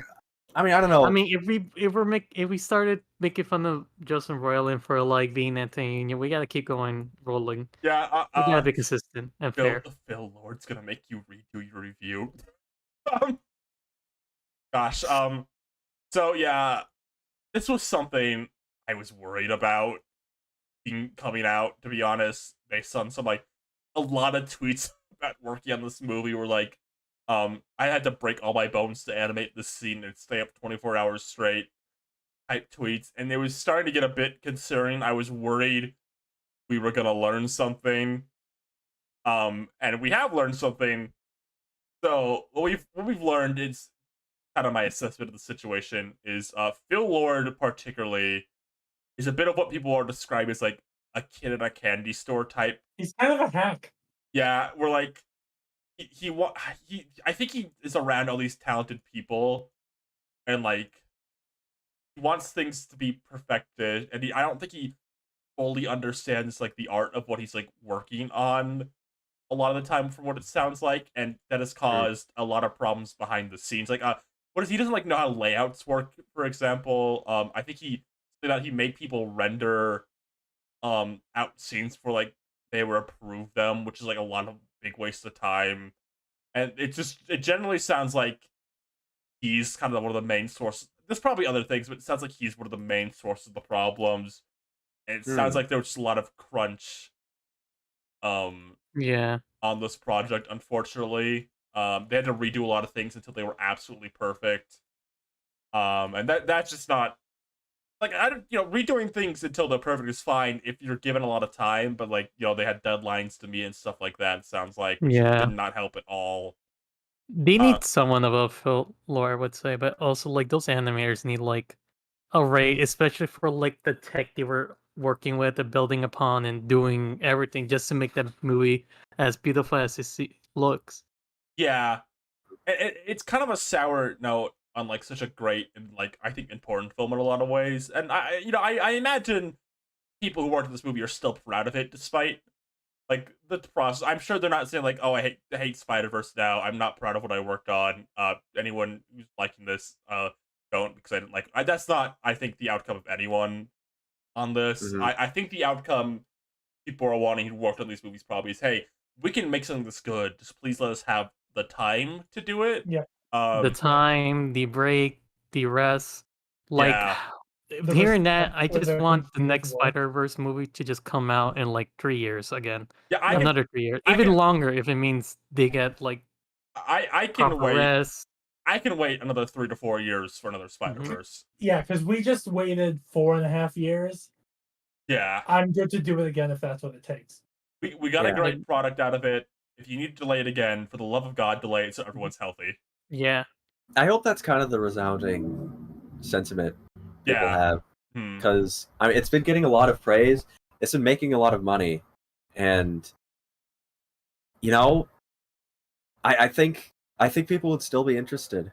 I genuinely do. Yeah, and Spider-Man's a brand that's never going to run out, and we've already we already waited 3 to 4 years for this one. Like, it's not even 3; it was 5 years for this one because the original was 2018. We'll wait again. It's December fine. 2018. 4.5. Yeah, 4.5. We'll wait again. It's fine. Yeah, because honestly, it's just a great movie. both Spider-Verse movies, it's like from top to bottom. It feels like just on all cylinders. Hmm. They got lightning in the bottle twice. Yeah. It feels like every person involved really is putting like they're all into it.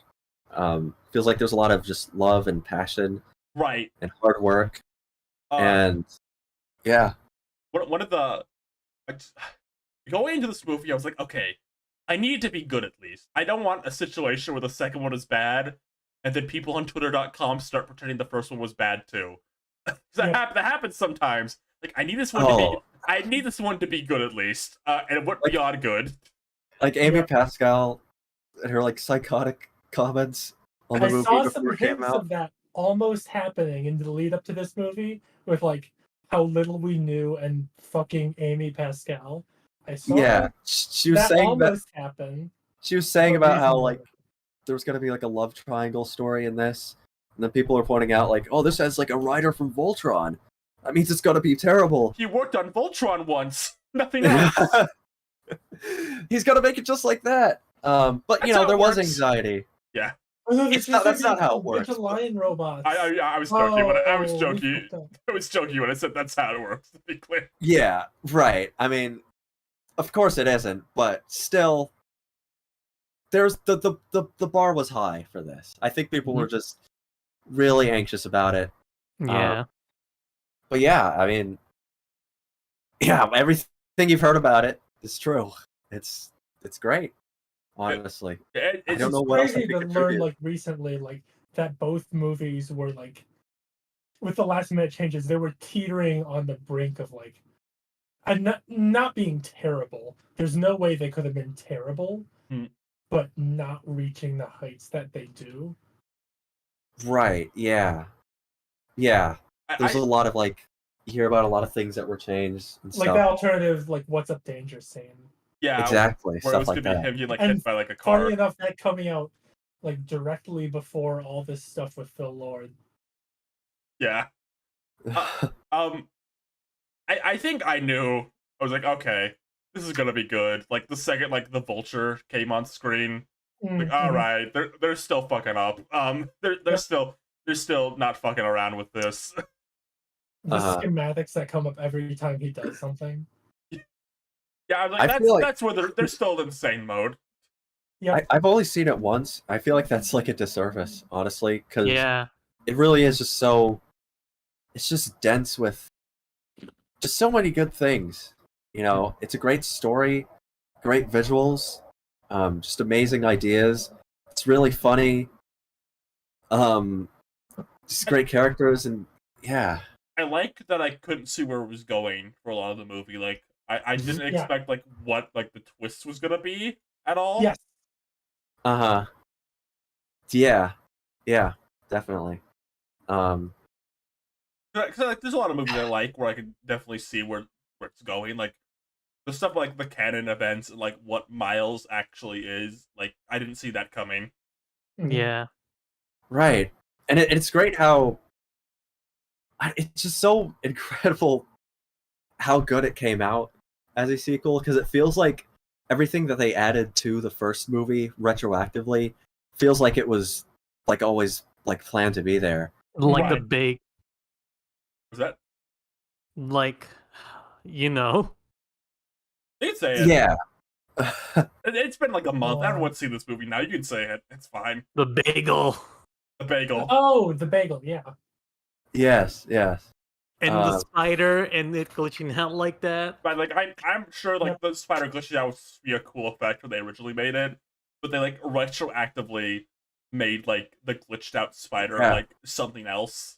I mean, I wonder. I could also see that just like the first movie was just so dense with ideas and details that a lot of them didn't even get used. Yeah. So I could see a lot of the stuff in this movie just being like them getting to, you know, fit in stuff that they didn't have time for.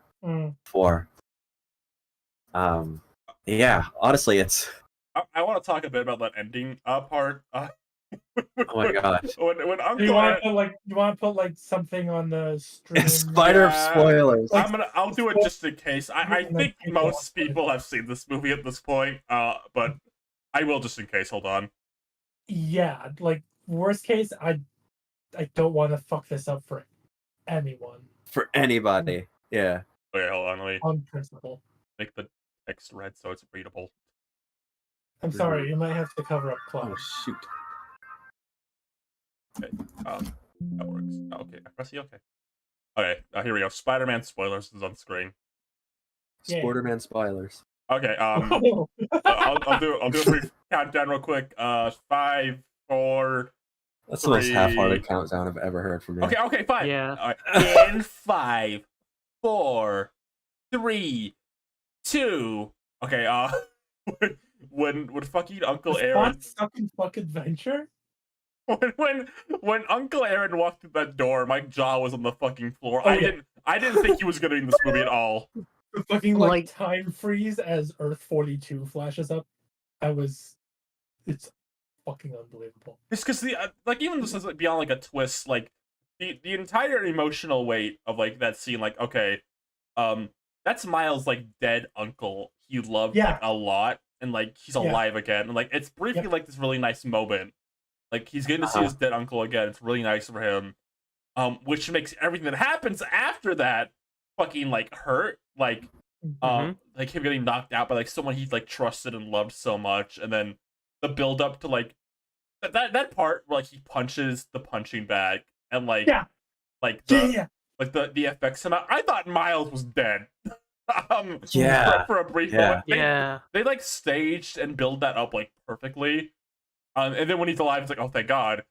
But then, like, the reveal of who the Prowler is like, holy shit. How did they even think of this? Like, that's so, like, that is so, like, logical, like a direction to take, and I never would have thought of it, ever. It's so insane, because, like, something wasn't right with, like, Uncle Aaron, because, like, Uncle Aaron was, like, at least, even though he was a Prowler or villain, he was always, like, a comforting figure to Miles, and, like, Miles would never be hurt by Uncle Aaron, like, was there, but to see him be ready to hurt a Miles, and like whatever, and then you see the conscience to why, because but in all, he probably really does care a lot about Miles, and when he sees his Miles, he's probably just like, this is not Miles. Imposter, Celsus Among Us. Yeah, it's like he would never, like he's trying to figure out, like, is this really a Miles? Because Uncle Aaron dying in that first movie, that's a thing that like still like it makes me tear up whenever I watch it. Oh yeah, because they do a really good job, like, and like he's in the short time he has, like really making you like him, and like you really get his and Miles' connection like immediately. Which makes everything you learn like heart-wrenching. And then when he dies, like he's sacrificed, like pretty much like go like, I'm not gonna kill Miles, and then Kingpin shoots him. Like that whole sequence is like heartbreaking. So you me us like the audience like really like Uncle Aaron, and then like seeing that version of him where like he is a bit more cold to like our Miles is like really scary and like really like uncomfortable. It's so good. I love how tense overall that like the reveal of like that he was in a different universe was. That is probably my favorite, maybe top 3 tracks on the score, where he walks up onto the roof and just the camera pans around. Yeah. It goes fucking crazy, because from the moment Rio's like, who's Spider-Man? Something's off. Yeah. And it's also fucking amazing how they repurpose like the goofy whistle track from the first movie into like something's fucking wrong. The whole scene, like I've watched it twice now, and that first scene you're so in the moment, you don't think about all the clear clues they leave that something is like he's not where he's supposed to be. Like, he's like just kind of in the moment. And even like when his mom says like that, like who's Spider-Man line, like I knew something was off when she mentioned like the hair. I was like, huh, that's weird. What do you mean? Like how, like it's his hair. I assume like maybe there's something I'm missing, like maybe it got scuffed up in the chase or something. Yeah. But like when she was like, who's Spider-Man? It's like, fuck. Because you kind of take it as a joke for like a minute, and then like it keeps going. It's like, oh no, this isn't a joke. Uh-huh. You sure Silk out of your. And then like when Gwen came, it's like, wait, wouldn't Gwen be around Yeah, and like at this point? Because they frame it very, very well. Because she's like not directly in the window; she's like looking in from outside, like above it. And there's Right. a few like hints. Like I didn't even notice this because I was just so invested in the scene. Like The color. in the universe Miles is Yeah. in, it's raining, and then hers it's not. Yes. And I didn't even like think about the first time I watched it. Uh-huh. Yeah, there's Yeah, something neither did about I. that. Because I Yeah. noticed the colors of the sky before I Yeah. noticed that. Mhm. I really like the Spot. He's a really funny villain. He did. Oh. They Stop did. talking about your holes, man. You're making everyone uncomfortable. They did what like I pretty much exactly wanted them to do with him is that he starts as like a joke. Like not only did they do what they wanted with him, like that's his whole arc. Like he starts as a joke. Nobody's taking him seriously. They literally call him villain of the week. And then he builds and builds up to like this threat. Like okay, this guy can't be a joke anymore. This guy's a huge threat, and not only is he a huge threat, he's going after like characters we care about now because he's gonna try to kill Miles' dad, pretty much. And like that's like now he's like not only a huge threat, he's a personal threat to us, the audience. Because like I feel like this movie also intentionally gives you a lot more of Miles' parents than the first one. Oh yeah. Which feels very intentional in a lot of ways for like a lot of reasons. And I think part of that is like Spot specifically wants to kill them. And now that you're really attached to both of them, it's like, oh shit. And that, like, especially with the whole canon event thing, like it's called like destiny for Miles' dad to get killed pretty much. It's like, oh shit. Because, and like in the movie, like also gives like a lot of hints of like a canon event may not work the way Right. they say it Miguel's does. probably wrong. Yeah, He's probably wrong, and it's just like putting the blame he puts on himself on everyone else. The Yeah. responsibility of that blame towards himself. right, because in Spider-Man India's universe, when like the universe starts like falling apart, it's not like the same glitch effect. It's very clearly like the Spot, like his And like Miles person even dot. says it outright, and I missed it. Yeah, Yeah, it's like Sure. clearly something different. And then someone pointed this out. Like this is like a big obvious hurdle to like what the logic Miguel explained, but like Peter B. Parker has a child, and like pretty much that's something that isn't really a canon event for like Spider-Man, because like how often do you see stories where Spider-Man has a kid? it's so uncommon that people might be a complain good about it point. every Twitter every day that Spider-Man can't bang. Oh. What's his name? What's the guy with the glasses from Spider-Man? Paul. Paul. Now Paul shows up at the next one. Pretty funny. Paul from the Spider-Man comics. He's got glasses. I don't know what he does. Everyone jokes about him. Oh right. Okay, Paul. Right. He just stands there. He cucks Spider-Man. He marries MJ. They have 2 kids who I think disintegrate into nothing. I don't like that. I don't like that I've been hearing about it. Every human being alive has said this. The way they animate Spider-Punk in this is fucking insane. Right. Unbelievable. He's a great character in general, but like the animation on top of that, is insane. He's great. I really like that they kind of like subvert what you think is gonna happen with him, like because like Miles is like jealous of him. You gotta build up like maybe like a rivalry or jealousy, and it's kind of there at first, but a second like you kind of get to like the Spider like place where like all of them are, it comes like very clear like he's He's his big brother. He's on Miles' side, like he's there Oh, for yeah. him. He's the only one. I love that because it definitely feels like they're kind of setting up a sort of rivalry. Mm. But they just completely subvert that, and it's just so cool. He's such a great character, and I think what's great about Spider-Punk too is that even like when he's not on the screen, like because there is a certain point where he's just kind of not in the movie anymore. Yeah. Mhm. But he's still kind of what? Just for that's what he says. He just fucking. He just leaves. leaves. Oh yeah. He just leaves. It like gets rid of his tag. It's like, oh, okay. But I feel like even after that, like he still really just leaves such a big impression. Yeah. And even at the very end, like with what happens with the lead up to the next movie. Like he's hugely instrumental to that. He's ride or die with Miles. Yeah. Yeah. Literally instrumental because his music kicks in. He's a great character because like you kind of wonder why he's even part of this because he clearly doesn't like this institution they're part of, and you kind of pick up on hints like he's mostly here now for like Gwen's sake, like he cares about her and you can tell like she's struggling and wants to like be there. He's here to help out the good ones. Yeah, he's here to help like the people who clearly need help. Right. And to steal science parts. And that's like his thing is that he's kind of like looks at institutions like, no, this ain't right. I mean, and he even saw like, there's such an interesting theme there about like how he's, because throughout the movie you kind of see him steal like little like sci-fi bits from the whole like spider future building that they're in. Yeah. And that's what he uses to like make his own sort of thing. There's definitely a lot of commentary on like I don't know, like rejecting, I guess, big institutions and like making your own sort of community. Right. That you can read like, into. He is Spider-Punk. Right, yeah. Speaking it's of, not just his name. He actually does embody that. That's really cool.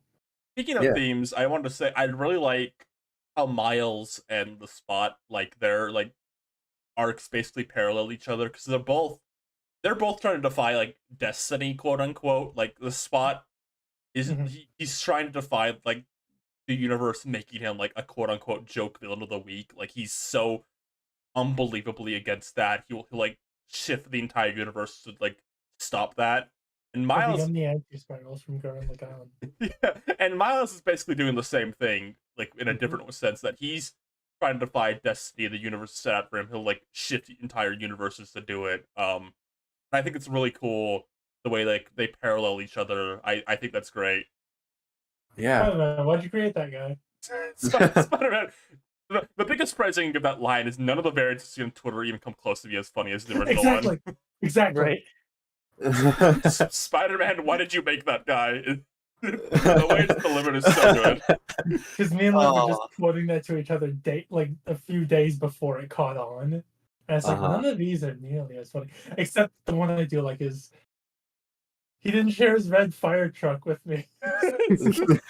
Spider-Man, why did you share your toys? I don't wanna.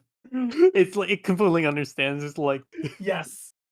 And also the fucking Gmod one. There's a few good ones, but they just it's like it needs also like the line delivery too. Yeah. Yes. This is a movie you have to watch like 2 or 3 times. Like the first one was like this too. You had to like watch a few times, like pick up everything that's there because there's so many just small details, both like in animation and storytelling. These movies are so fucking densely packed. It's crazy. I think that's part of why the wait, like people are willing. I think people really would be willing, like if it got delayed, which it probably should, and it probably will at this point. Yeah. Yeah. I mean, between the writer's strike and this. That's right. That's right. Yeah. But like I think, like all the hard work that's gone into it is more than enough, to like hold people over. Because, like I said, like with that first movie, like in all the years since it came out, like I think I watched it at least once a year since then. Yeah. And I feel like every time I watched it, like it never got old on me because there's so many things to appreciate about it that it really just stands up. It holds water after several rewatches, which is just so good. Yeah. Yeah, it's crazy. Yeah, I imagine I'm gonna be watching this one a lot too, and just noticing a bunch of different things. 3 times, and I'm planning on the 4th next week. I think people will sometimes call those MCU movies events, and I get what they mean, but like these are like movies and events. I think like these are both good movies and stuff. Like I'll wait like 6 years for like the event of like watching a new one. Right. MCU movies are only events because everyone is going to be watching them when they come out. Yeah. They're events because everyone sees them and they happen once and then never again. And it's on to the next event. I mean, that's pretty harsh, but comparatively speaking, there's a lot there's a lot more rewatch value out of something like this than a lot of different MCU movies. Minor thing, I like that they fixed Penny a bit. She was always kind of something people maybe took a bit of a problem with in the first one. And they both update her to be more like the comics. Like she has like her actual design and robot from the comics now, and also she just looks a bit better too. Like she has like a black outline now, which I think makes her look a bit better. Also, like it kind of also works to their benefit because like it kind of just implies that Penny went through a lot. Yes, her times away from Miles, like off screen. Like this isn't. It's weird because I can't say. Look, I think it's good that she was like that at the beginning, and she's like this now. Yeah, I like if that's what they wanted. I think there was a better way to go about it, but like now, but either way, it kind of just like at least we could see it like work out. It retroactively makes her like have like a bit of more of a character arc, which I think is good. Yeah. I think part of it is just I imagine that the next one, the way this one ends, they're all probably gonna have enhanced roles. In the third movie. So I think we're just. I think for this one, the cast had to way expand, and then next one is gonna be shrunk back down a bit. Yeah, right. A bit. There's a few characters in this one who like basically get screen time so they could be in the next. What's her name? Like the kind of hologram one, Spider-Bite. Like she doesn't get like a ton, but I imagine she'll be in the next one a lot. I imagine we'll get a lot more Spider-Man India. He's great. I'm glad, he's so funny. I'm glad we're getting Miles Morales shifted the universe to make sure nothing bad happened to that guy, and I respect it. I imagine he'll be in the next one a lot more. We'll get him a lot more Spider-Man Noir and Peter Porker. Yeah, it's probably the most excited I've been to like watch the next movie at a cliffhanger. Maybe ever, because it's just so that like the last shot, it's like you're just completely on board for it. Oh, all my friends. You think they'll give John Mulaney a different voice? No. You think they'll give like Spider Pork a different voice? Probably not. I mean, John Mulaney's still doing stuff. He's fucking Jack Horner.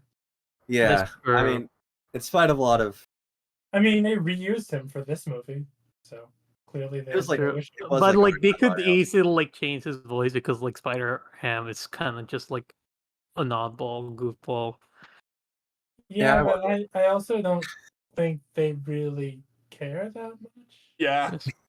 Like that's kind of a. I guess at this scale, like, I hate to say it, but trivial thing to fix. Yeah, I get what you're saying. Yeah. But yeah, I mean, like it's a lot of effort for something that would probably be worse because John just really embodies Spider-Ham, I think. Like he is the character. Anyway. I think this one had a lot of characters. I think the next one will have more emphasis like on different kind of universes is what will happen. Like I think this one's the big like here's all the different Spider-Men and now you know which ones are gonna be important in this next one. And the next one will be like, okay, here's a bit more look at some of the other universes. Right. Yeah, that's gonna be fun. I gotta see. This is what everyone's saying, but I need to see Hobie's universe. Yeah, I saw a concept art that called it Old York, and I'm like, fuck me. That is the coolest shit. Because the brief look we get at Gwen's universe, even like in the time we spent there, is like that's already like so visually gorgeous and different from like regular Miles' universe. The shot where she jumps out the window and it, like almost blends in with some of the buildings. Right. Yeah, I mean, oh my god. Like Spider-Man India's universe was crazy good looking. Like the more universes we get to see, the better. And someone in chat pointed this out. And I also saw a lot of this before the movie came out. I'm glad they actually did it. I really like how there's like live action cameos in this. Yeah. Oh yeah. It's just a really Donald Glover. That was just really funny.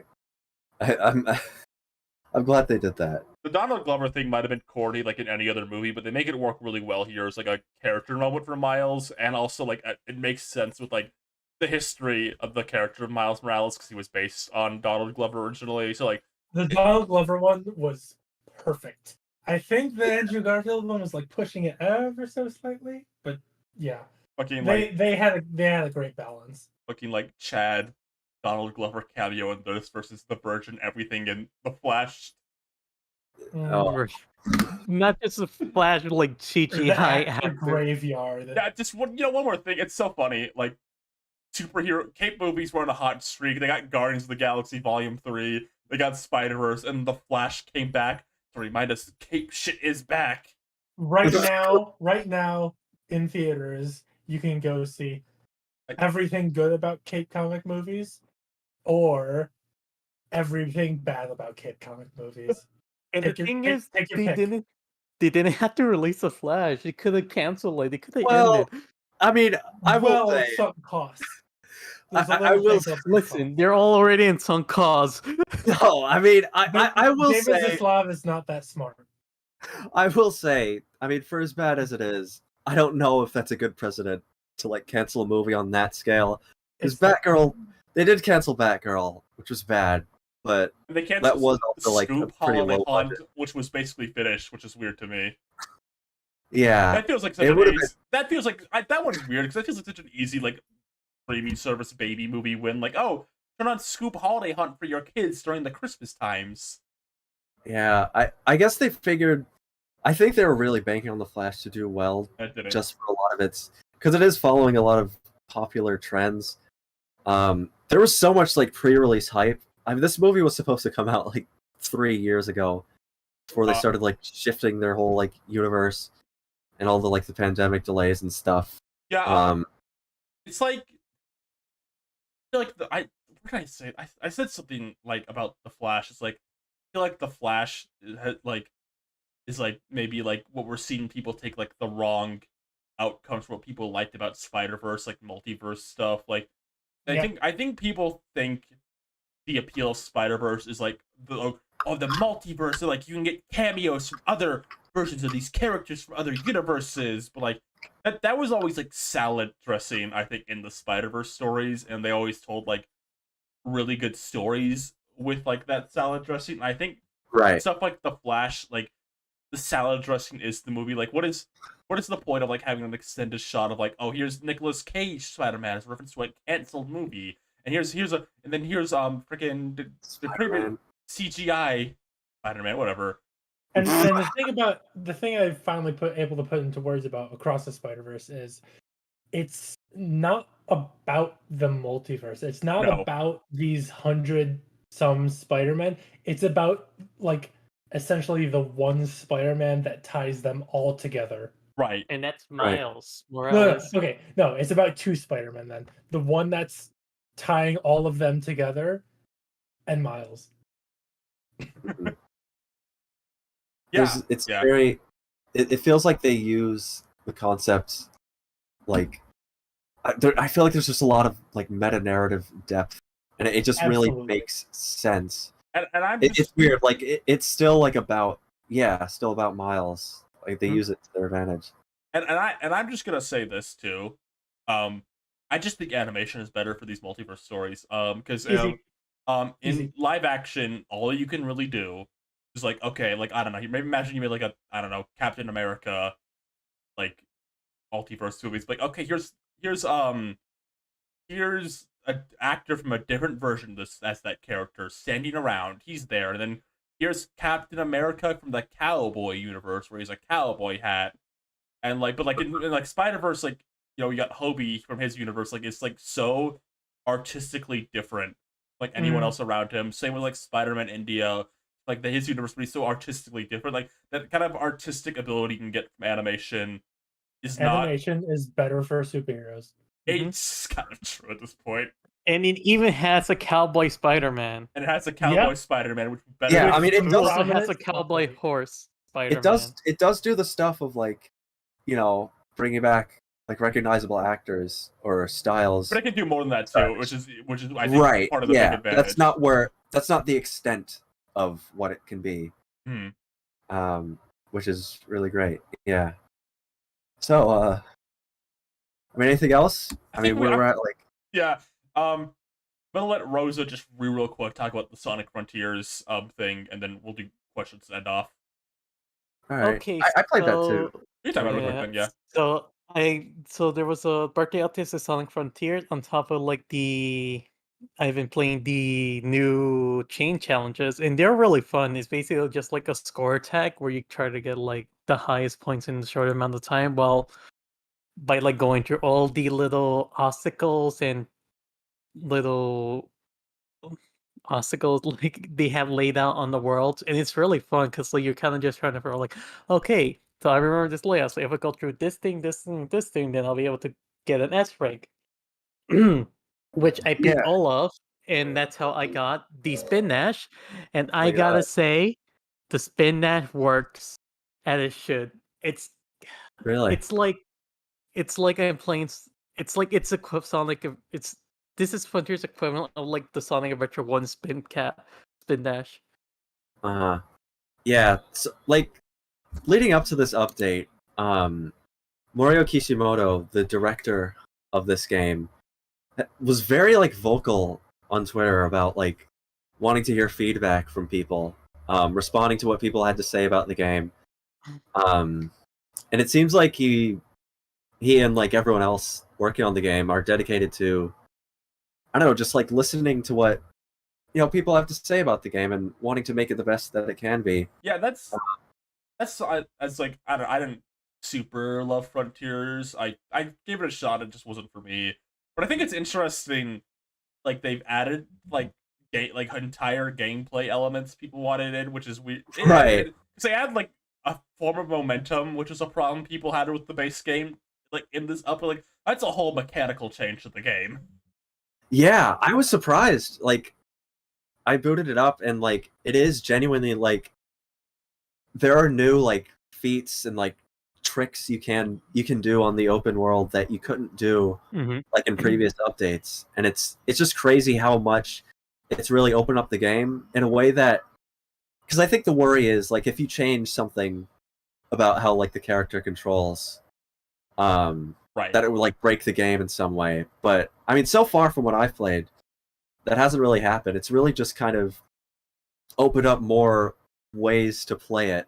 Like if you want to be more risky and like pull off a really, I don't know, tactful like jump on an incline to get to a high point, like you can do that. Like they added a lot of new like platforming challenges on the open world, which really like helps populate it more, because that was one criticism I think of the game, that some of the areas were very wide and not very dense with things to do. So I was surprised they've added like a really healthy amount of stuff in this update that just just puts more just things to do on the open world, just more like platforming challenges. And they actually like take advantage of the way that they've changed the air momentum. Like there's like they've added more like ramps that aren't like scripted. It's just sort of like stage geometry that they've shaped so that if you run off of it, you like get launched at a certain trajectory, and they've like you do that to like access different like platforms that are like I don't know. It's just really cool. It was really cool to see. It took me by surprise. Yeah. Also, like on top with like adding in the spin dash, it's like amazing.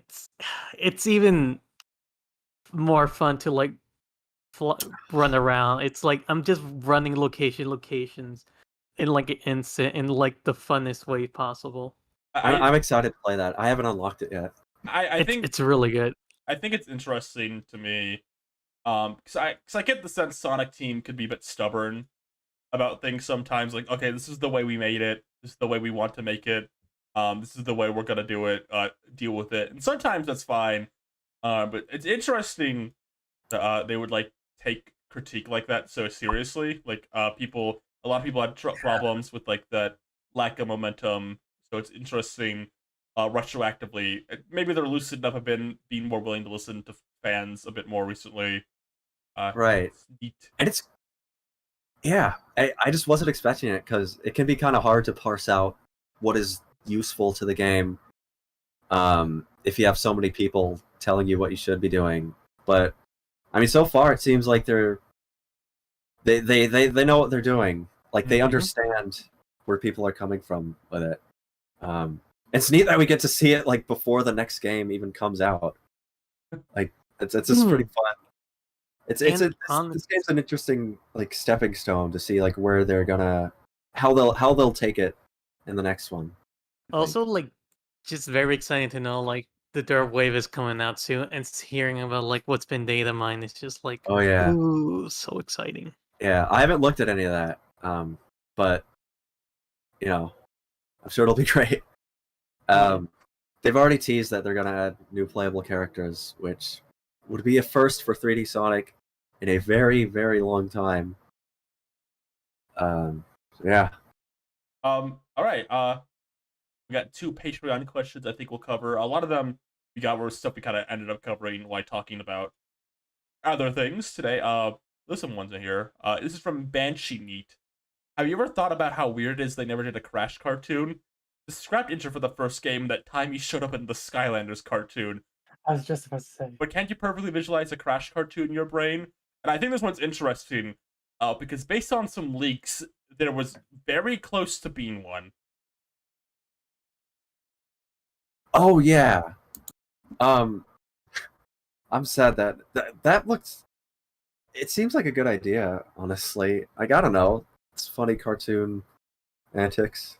Yeah, Crash just feels like one of those like part game series that'd be fine, like episodic episodes of the week, and you can imagine them doing all the tropes to be like oh no, that Bandicoot swallowed my super contraption. We must shrink down and get it before all of Wampa Island blows up.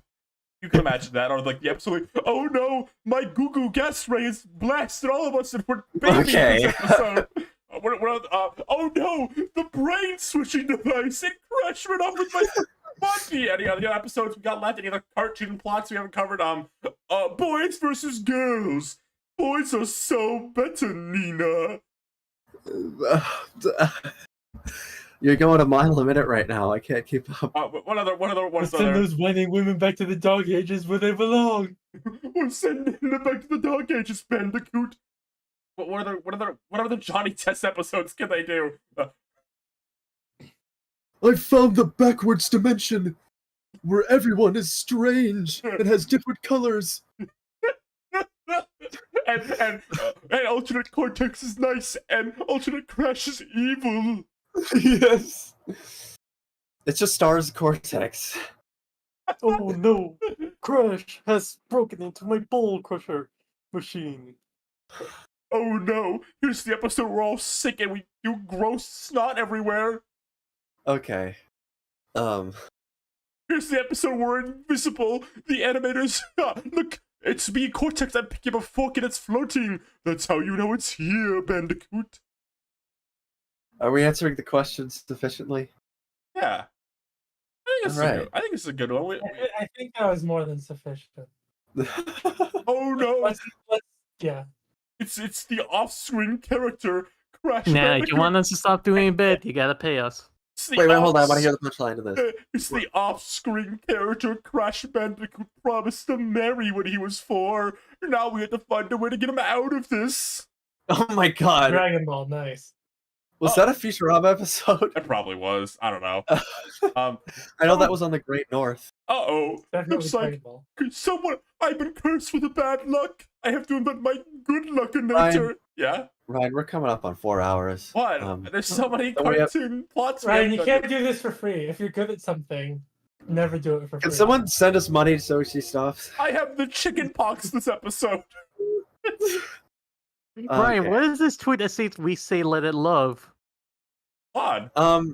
This was posted like nearly an hour Don't ago. put her back in. Don't restart the bit, please. The episode where Crash Bandicoot does his driving. What is the second Patreon question? Wait, I had one more really good one. I need to remember real quick.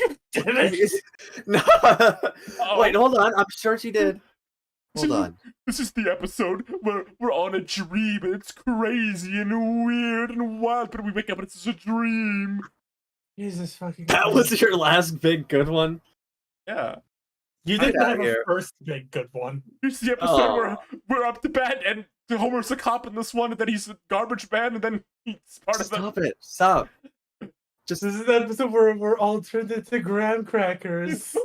Bandicoot, my all right. We got paid. Oh, we got the money. We got the money. Stop. We can't let that. Oh my god! Don't actually do it. We can't let this become a running gag this season. We can't let. Yeah, that jokes- sounds like a grand we- scam. Like, oh, we got the We we got will the not money. make this a gag. Stop the bit. We got the money. No. We are not gonna push this. Come on, it's like almost it's 1 o'clock. Okay, here's the What's last the one. next question? Here's the last one. This one's a fun one. This is kind of related to what we had earlier, but it's a bit different. This is from Super Mushroom Hill Act 1/1. To me, the way that all the Mario stuff the direct was shown felt like Nintendo was kind of knows what Nintendo Mario fans have always wanted from the greater franchise. Is really leaning into making that a big point for the series going forward. So they'll probably get more experimental with Mario in the future. What's something out of the ordinary for the series you want to see happen? Gay sex. I mean, obviously. I'd like more character-focused spin-offs, I think, is one of them. Like, we're getting that Peach game, maybe like a full Bowser game. I think a full Bowser game would make sense, like maybe like a Bowser Tower Defense or something with like his minions. Yeah. I'd like a Luigi game that like maybe has like his side of the universe in it, like in another form, like I don't know, like Daisy and King Boo and Waluigi in some form. I think that would make sense, like a kind of Luigi's like group kind of game. I don't know. Mario's got a pretty extended cast now, and they're all like really iconic. I think it's perfectly manageable, like spin off characters, like kind of their own games at this point. Like I think they're all perfectly worthy of stuff like that. I think that makes sense, and I think just more weird stuff, just more stuff in the vein of like Luigi's Mansion 3 or like Super Mario Wonder or like Mario RPG stuff. It kind of takes the Mario characters out of their comfort zone. I think is the big one. Yoshi does taxes. I would like to see like slightly more involved stories in just like the traditional Mario games. Like it doesn't have to be full on like dialogue everywhere. But I don't know. I kind of like when a game's story can be really simple but still have a few surprises in there. Something on the level of like Crash 4 maybe. Right, yeah, exactly. Yeah, I think that's something I would like. Or like just including more elements of like investing in a world but in a 2D platformer, which I feel like we're kind of getting. Yeah, we forgot to mention that with Wonder, there seems to be like NPCs in like a location. Like there's like those new Toad guys with that caterpillar character. There seems to be Characters in a world. They.